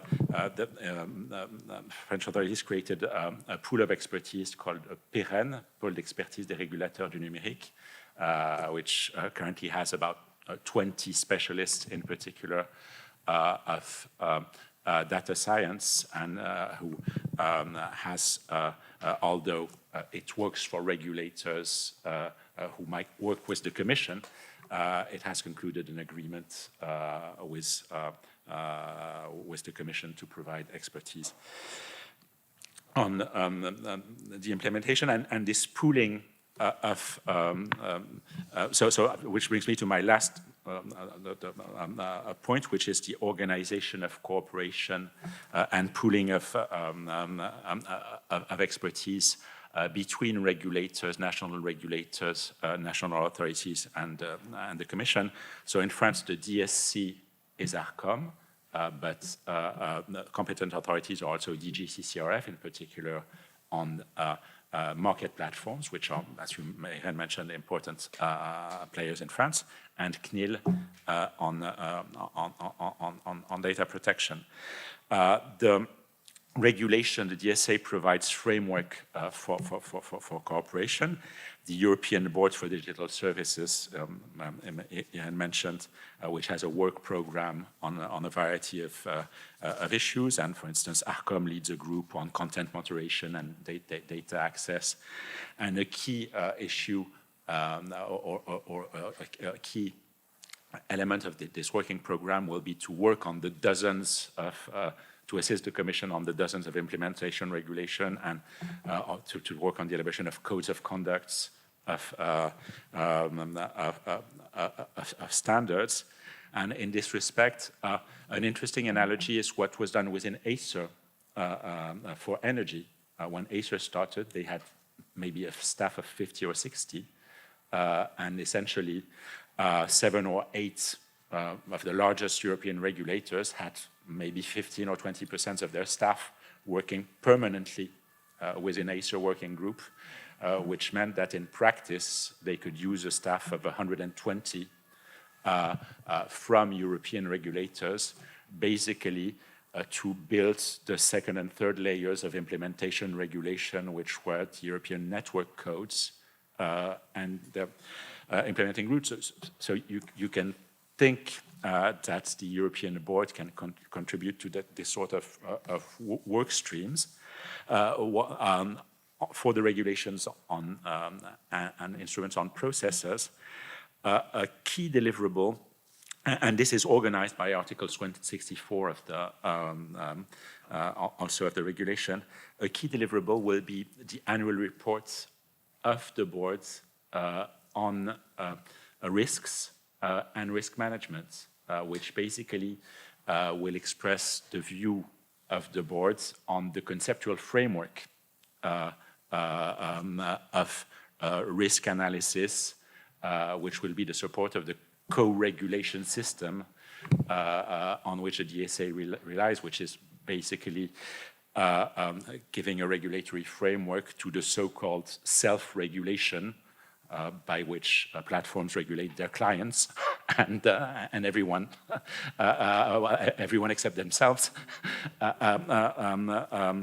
But these reports, which also should be due, I assume, in the next few months, and the first one is in the working program of the board, will be a key contribution to the conceptual framework of the DSA. So this those were a few illustrations on how the establishment of cooperation in practice, in particular within the board or through specific cooperation agreement, will be absolutely critical to the Commission to demultiply its own resources on the matter. Thank you very much.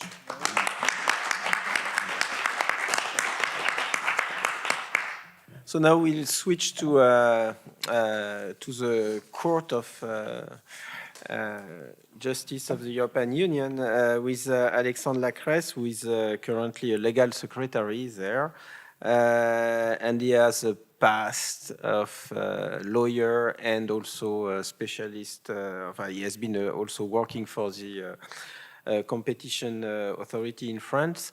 And the first cases are raising the Court of Justice of the European Union now. And so the court has also a long tradition of coordinating, in a way, the regulatory authorities.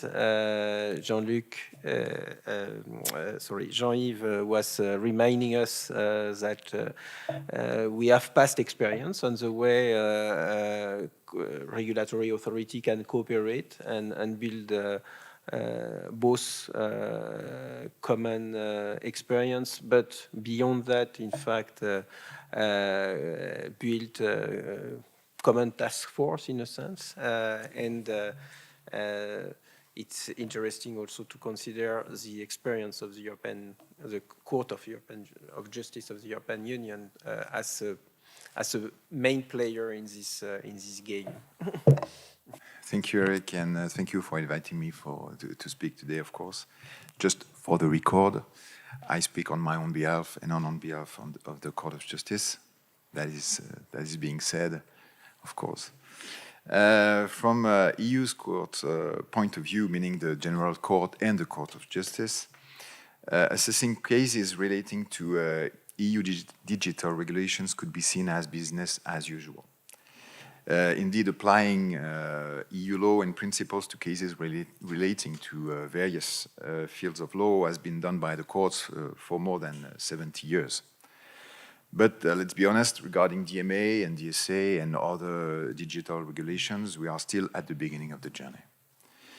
In other words, the meal is new, but the forks and knives to eat it are mainly the same.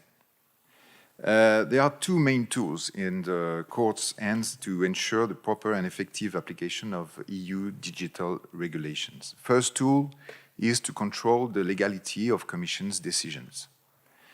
Article 263 of the Treaty on the Functioning of the European Union provides that the Court of Justice shall review the legality of legislative acts and decisions of EU institutions, especially it shall have jurisdiction in actions brought by any natural or legal person, meaning big tech companies, who is directly and individually concerned by the act on grounds of, First, lack of competence. Second, infringement of an essential procedural requirements.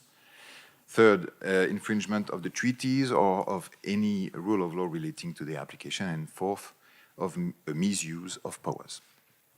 In the context of the DMA, especially, two decisions may fall under the scrutiny of the Court of Justice.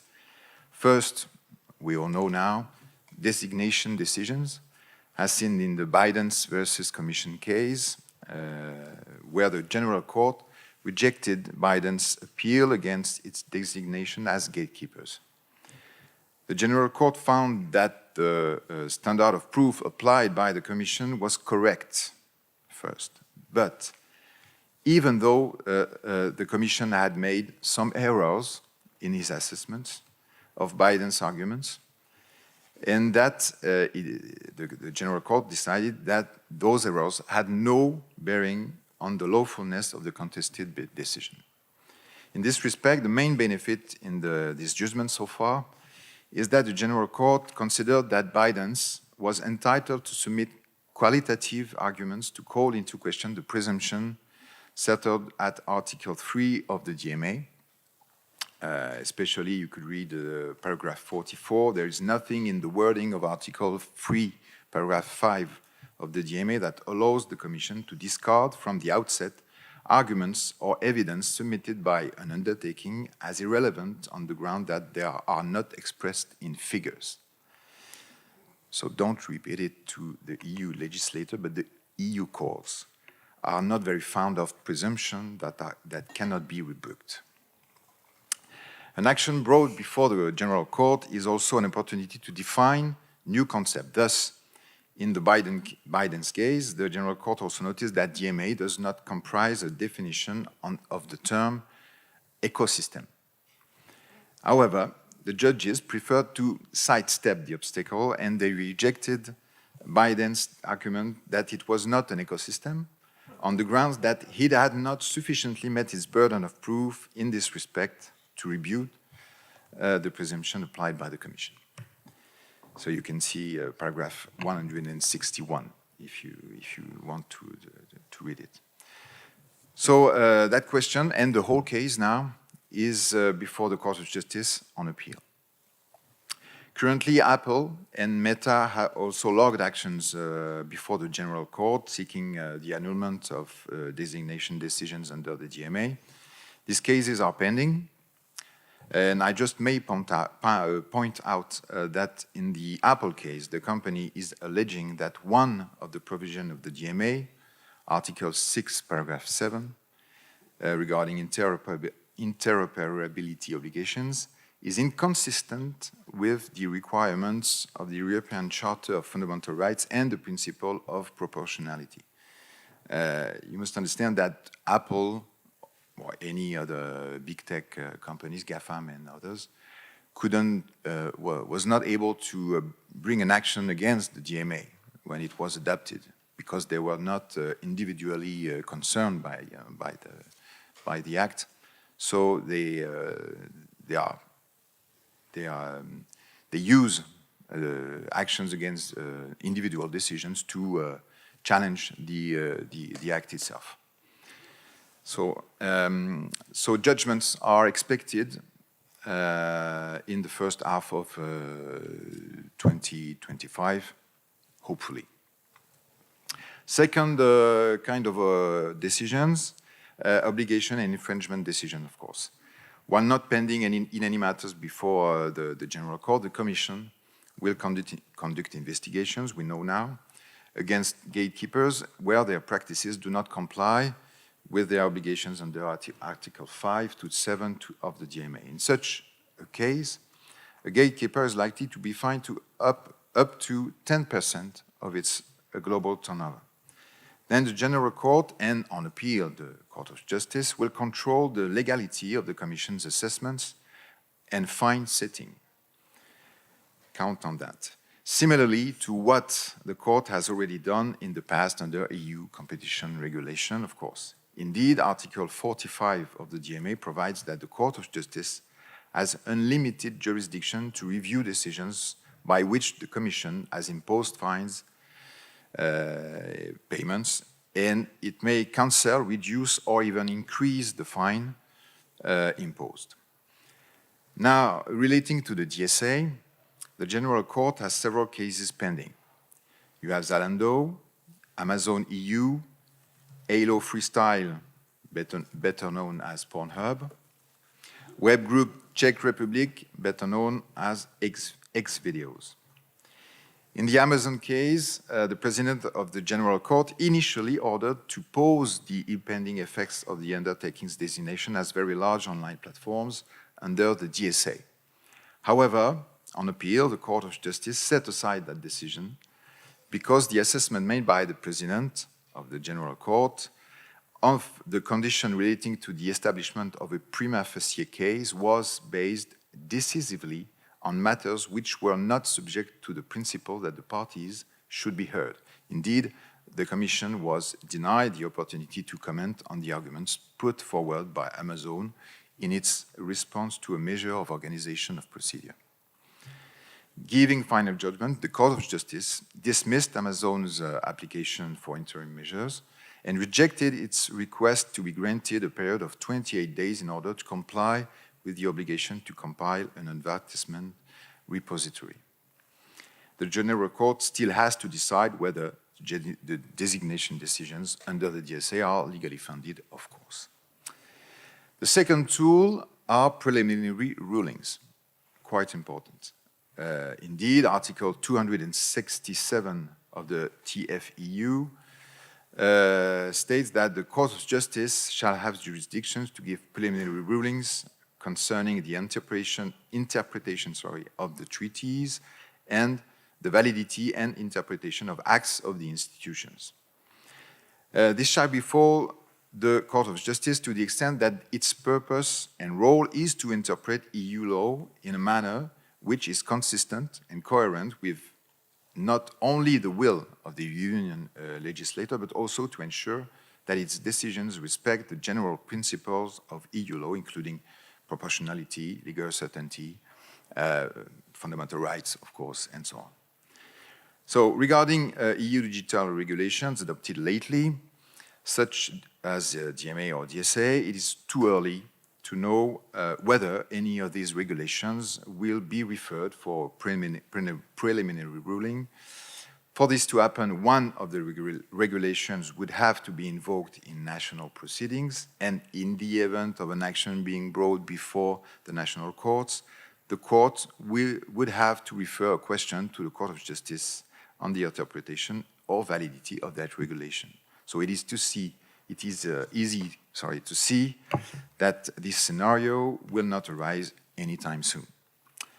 Nevertheless, in the case of the Digital Data Governance Act, the court could be asked, it's an hypothesis of course, to clarify the interpretation or scope of some of the provisions of the Act.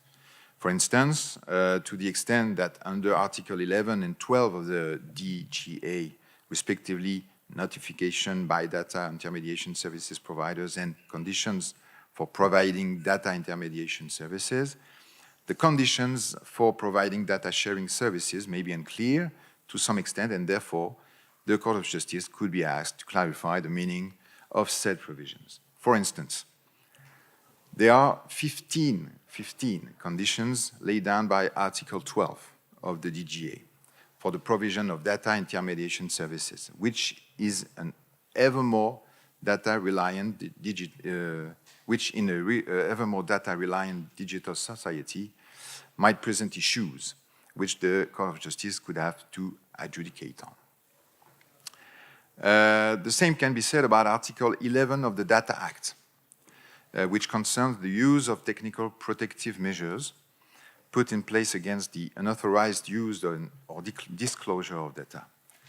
It applies in particular where in business-to-business relations, a data holder is obliged to make data available to a data recipient. This was seen with copyright cases on the legality of paywalls and other TPMs put in place and then circumvented, with the question being whether this amounted to copyright infringement There are several cases, old cases, but the meeting between copyright and data usage is at the start. Therefore, the Court of Justice could play a prevalent role, of course, in digital governance and on the control of lawful data usage and handling, as it has done in digital copyright before. Another example is DSMD. So it's the directive about copyright and related rights in the digital single market. Because I talk about it because it was the basis of two cases. It was the basis of two cases before the Court of Justice. I don't have much. I just have Biden's. I know. So I have to. You will have more. You will have more. I will have more, but for the moment, that's the best I can do. So you had YouTube against Siando, where it was asked whether the platform operator was liable for copyright infringement of the right of communication to the public if they are merely provided the platform. The Court of Justice, delivering its preliminary ruling, held that if the operator merely provides the access to the platform, no infringement can be found. But if it knowingly lets the users publish and share copyright infringement content, then it becomes liable for infringement of Article 17 of the DSMD. Another case is ONB against Belgium, and regarding the interpretation of Article 22 and 23 of the DSMD. And the Court of Justice is currently being asked to interpret provisions on the recuperation of rights, so-called reversion of rights for artists and performers in Belgium. This will undeniably affect the way artistic and copyrighted works are consumed, treated, and protected across the Union, especially in a digitalized world. In conclusion, there are two aspects to keep an eye on regarding the Court of Justice's role in the field of EU digital strategy. First, make or break the Commission's decisional practices in terms of DMA and DSA, of course. And second, the clarification expected regarding the scope of EU law with regards to data usage, of course, and AI technology. Thank you very much.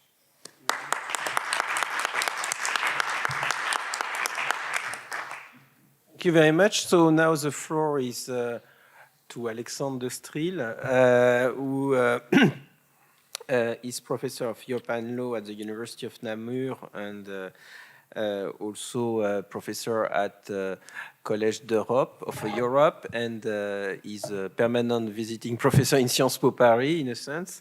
And he's also very active as a research director in CERE, a think tank that is very influential in Brussels regarding regulation in general and digital regulation in particular. So, Alexandre, the floor is yours.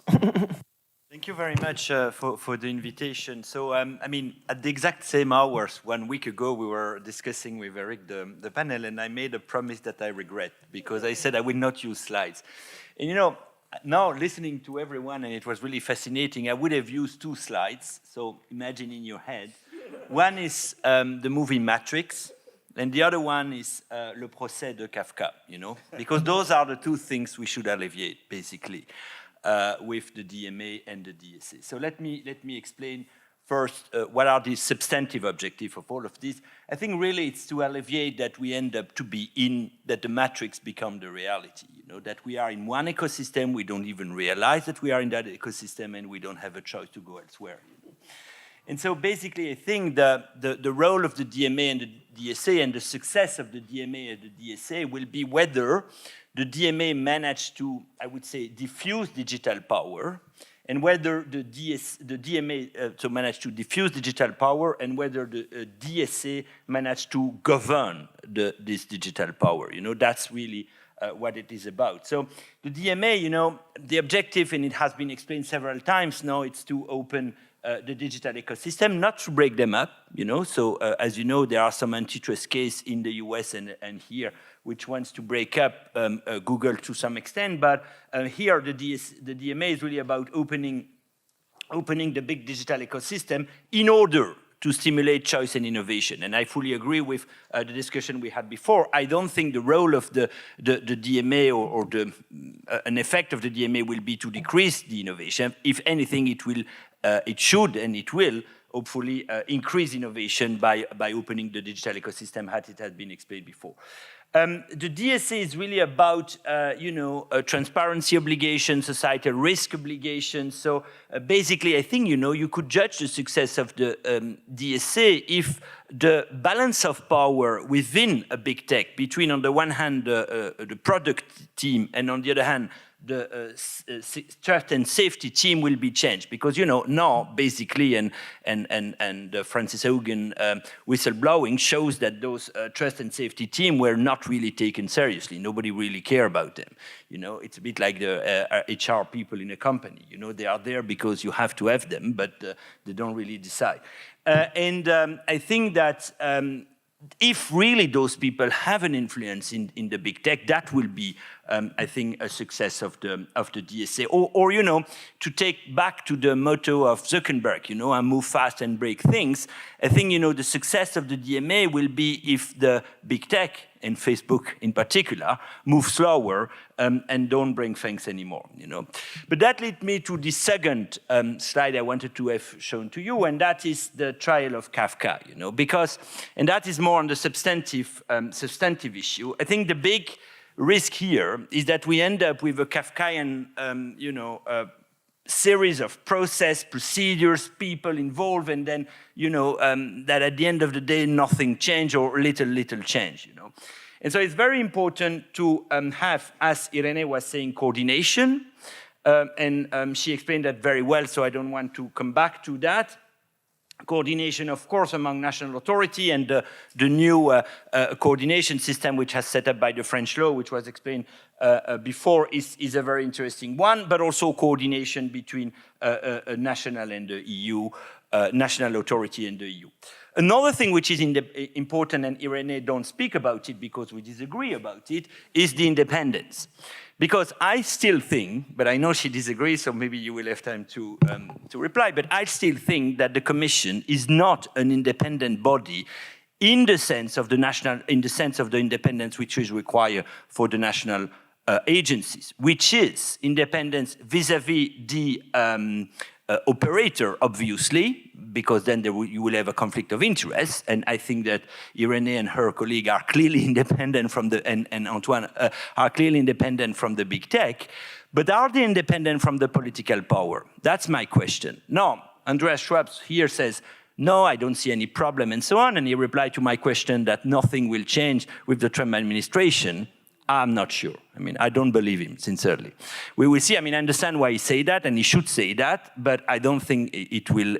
I think it will change, and I think it will be foolish for the Commission to say, I attack directly Elon Musk and others, given the power they have taken now. We will see, but I mean, I would be surprised, let's say, if we have an infringement against X or a non-compliance decision against X anytime soon. But I mean, I may be wrong, but I think it will be anyway an interesting development. But I mean, what shows this kind of love and hate relationship between X and the Commission, which started with Breton, as we know, and now Breton is gone and Elon is there, where he is. I think that shows something more profound, that, to give those regulatory power to a political entity is maybe not such a good thing, So basically, at the end of the day, what we should have, I think, and we have a good model, for those kind of coordination and independence, and that's what we have in financial supervision, with the single supervision mechanism, which has been set up after the financial crisis, and where you have at the top the European Central Bank, which is an independent institution, which is in charge of supervising the biggest bank of Europe. And then you have the financial supervisor, the national authority, which still have a big role. First, to support the ECB in doing its work against a significant bank, and second, in regulating the less significant bank, And I think, I like this system because you have at the top a European institution which is independent and a good coordination with the national authority through this mechanism of supporting on the one hand and regulating on the others, And I think this is something we may be interested in. There is, of course, the issue of simplification. Now, again, I mean, it's a bit like l'Arlésienne, at every new mandate, we say that there will be a simplification, we say that there will be less law, and at the end of the day, we end up with more law. No, I don't want to say that the DMA, the DSA, and the soup that Irene is serving us was not justified. No, I think it was very justified.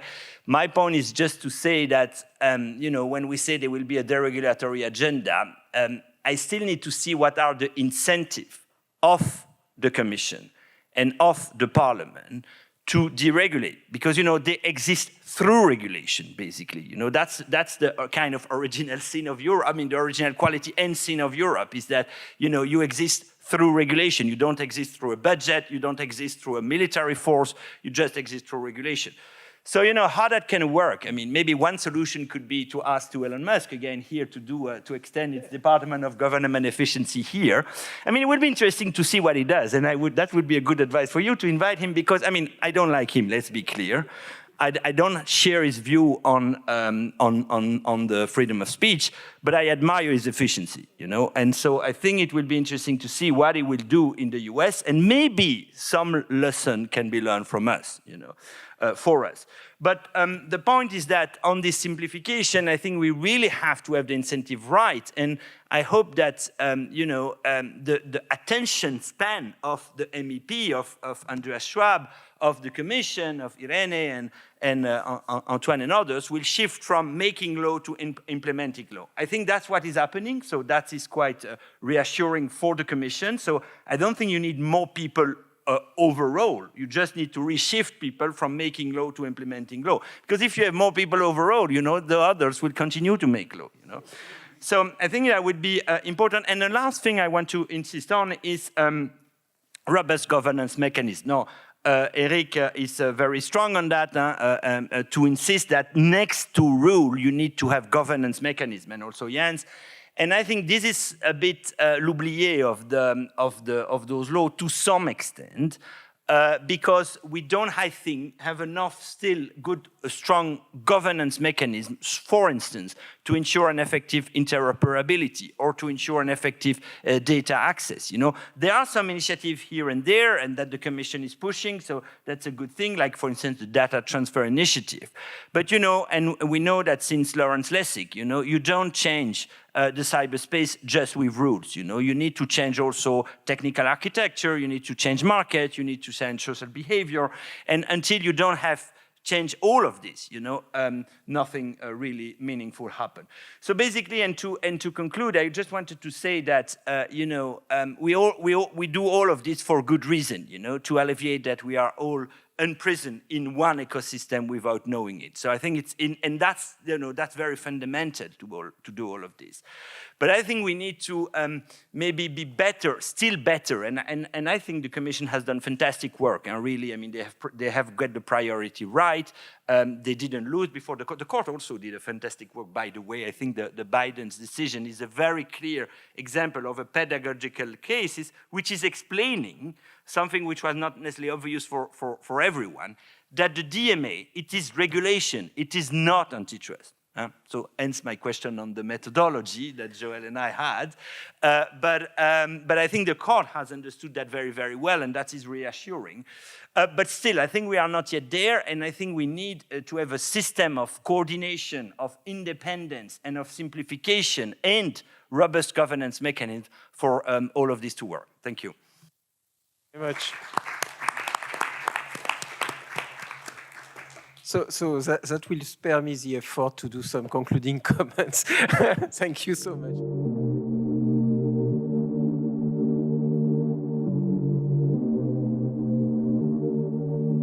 Any question or reaction from the panel? Maybe Jean-Yves? Reaction on independence. I agree with Alexandre that the Commission is not necessarily qualified as independent from any political power. in regulation, but I'm not sure I see the point of independence from political power in such a regulation, nor of the principle of absolute independence in almost any European regulation except on data protection, where it was first invented because it was essentially built against government system. In other areas, independence from government was essentially conditional to the government being a shareholder to avoid conflict of interest, and then it was subreptitiously introduced in third-generation directives on telecom and energy based on premises that independent authorities were better at everything they did because they were shielded from short-term political, meaning member states' preoccupations. And I'm not sure if the same wording has been imported in the DSA. I'm not sure of the relevance of it. What should we mean? What is the meaning of having an authorities independent from political authorities, defining essentially through this regulation what the rules in practice will be on banning hate speech, protecting minors, or consumer protection? The Ministry of Justice did that very well in Germany. DGCCRF does it very well in France. So I'm not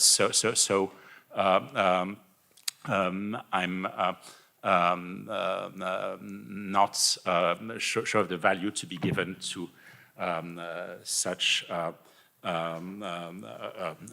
principle in this particular area, where there's an entire body of substantial rules to be built, essentially by harnessing the power of the big techs, which requires a political power in a way to implement this regulation. Thank you, Jean-Yves. Jens? Thank you.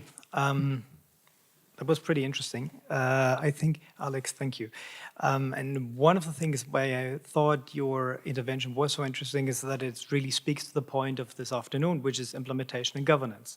And so we can now link back to Oles, who I guess is not in the room anymore, but kind of who alluded to the difference in the UK's more bespoke, customized regulation versus the EU's kind of, well, more general horizontal regulation, right?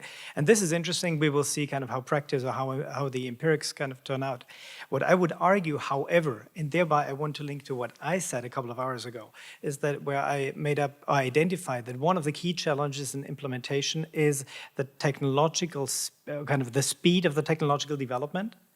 And the problem with truly independent authorities is that necessarily, in order to check them, they have to be very rule-based. If they're very rule-based, they cannot have so close kind of contacts to other experts in the trade, and consequently, they will be relatively slow. They will be right, but they will be slow. And maybe this is not exactly what we need, given kind of the realm of tech regulation, which is why, in this case, I would, in general, more analysis needed, but I would, in general, more kind of rely on a more kind of adjustable, more flexible way of governance, at the risk that the regulators are very close to the regulated entities, that they are up for lobbyists and for capture. That's all the risk that you buy with it. But if we kind of we're too independent and too kind of too stern, then this can maybe work in central banking, where kind of the main issues in central banking today are not so different from the issues 20 years ago. But that's different in tech. Thank you. Thank you, Jens. Joelle? Yes, I have a question for mainly Irene, but also Alexandre. Is coordination, I mean facultative coordination, a good coordination, a good governance mechanism? My own experience is not. So you speak about coordination as, let's say, the gold answer. Yes, 3 coordination. What is for you a good, the best governance mechanism we can have? May I add just one thing? Is the issue, is the solution around this buzzword of coordination, in a sense, among so many authorities, etc., whether this is a question of accumulation of knowledge, development of capabilities, plus what Jens just mentioned, which is agility. And one of the one of the problem is with so much coordination, can we be agile and accumulate? Because okay, you have 20 specialists here, 25 here, etc., and they spend their time in coordinating themselves rather than be organized in a kind of task force and distributing. So this is so maybe the issue is not an independent agency, but that still. This is the creation of an agency, something like that, at the European level, dealing with the main cases and etc. But of course, this raises issues in terms of political logic of the building of the union. I understand that.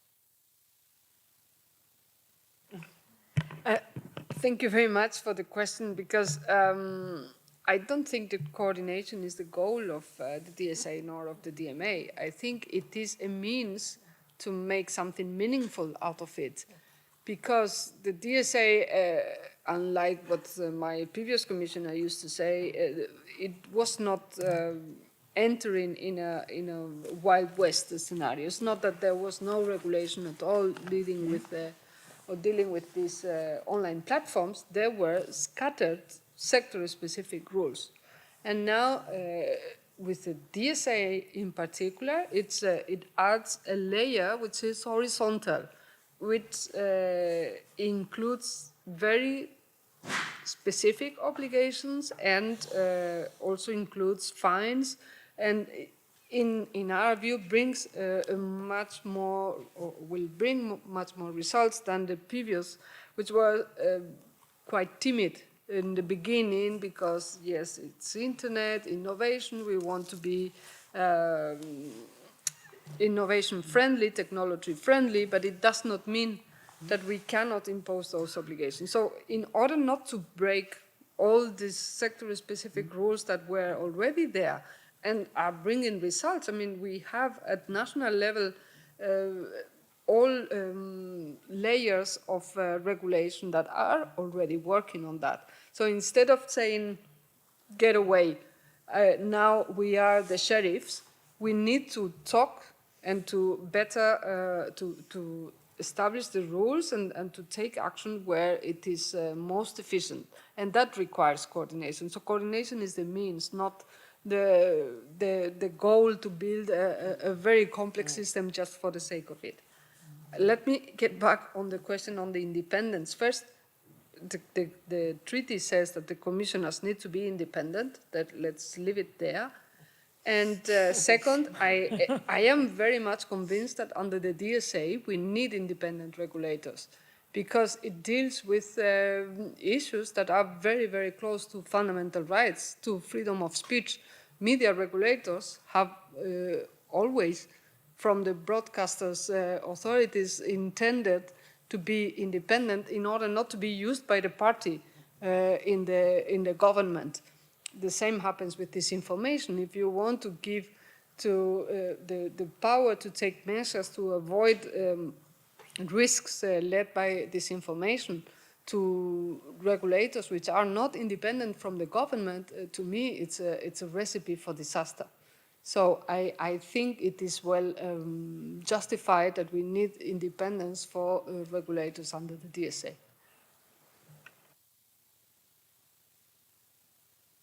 Yeah, I just wanted to say two things. So on independence, I mean, we discussed that already, but the treaty said independent from the member states, but not from the parliament. And on the contrary, I mean, you have the commission is accountable before the parliament. So I think we are talking about two different types of independence. Now, whether it's necessary or not, I tend to be with you, and I think the the Elon Musk, I identify them, the Elon Musk and Thierry Breton, let's say July or August conversation shows that maybe some independence is needed. But and on coordination, I think at the end of the day, as always, it's a question of ability and incentive. So I'm with you, Eric, to say that it can impede agileness if it is badly done. But the thing is that, and I think it's the same in every institution, public or private or university, which is not easy to ensure coordination. It's how you do that by ensuring that everyone is pursuing the common goal, and maybe by having a financial incentive. The problem, of course, is that the Commission, you cannot create financial incentive. But I was discussing with someone from MasterCard, and he was telling me how difficult it is to coordinate the different departments in MasterCard, and how they do that by giving a financial incentive if you manage to have a common project together. Now, of course, here you don't function with money, you function with something else, with promotion, or, for instance, at the Commission. But so let's say that the one which are the most cooperative within the Commission should get promoted faster. I mean, those are the things maybe which we could think of, and not the one which fight the most with the other DG, to take an example. Gabriele. Yeah, quick reaction on several of the points. Starting with coordination, kind of going back to Joelle kind of initial wording, I don't think that facultative coordination is really on the table. It's, as Irene was saying, it's kind of, is needed as part of kind of, let's say all of us involved in enforcement to be kind of accountable to consumer and citizen. And kind of on Alexandra's point on independence, let's say, I mean, I take the point. I think it's very provocative. My quick reaction, let's say, would be that kind of you need to be careful, let's say, in computer science word, not to mix up, let's say, correlation with causation.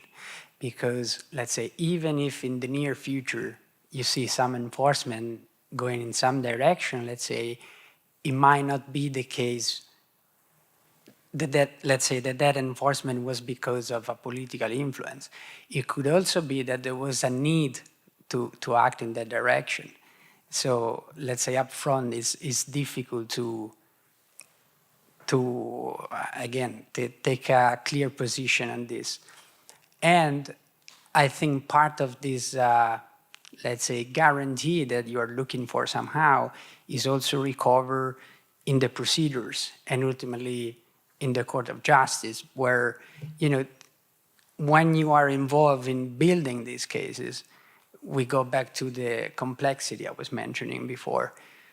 These companies, they really know how to defend themselves. So basically we are in the trenches, and to advance for 1 minute is difficult. So I guess our system provides lots of guarantees in terms of procedures and afterwards to ensure that rights, let's say, are properly protected. And on the point on, if I got it correctly, on the effectiveness of these regulations, let's say, my reaction would be, you can look at the market and see, let's say, if the European market grows, to measure whether or not this regulation was effective. Because as it emerged today, to transform, let's say, the European market, it's really a matter of a collective effort. The regulators just somehow simplify the condition for businesses to grow, but businesses needs to do their part, consumers needs to do their part.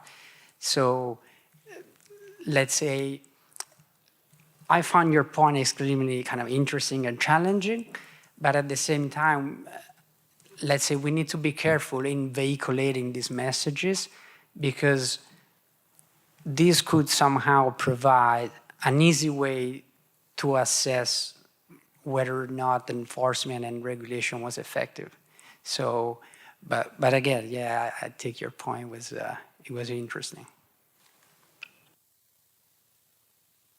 Well, thank you very much. I am afraid time is over, but unless somebody wants to make a very important comment before leaving. So if not, I'm sure the discussion will continue, both in the next month and in the next decades. Just as a joke, I have a case for independence because in the conflict, in the forthcoming conflict with the US, if the regulation is implemented by an independent body, it will make the trade war a bit easier to manage on our end. But of course, this is this is just an argument which can be discussed around the drink in the next minute.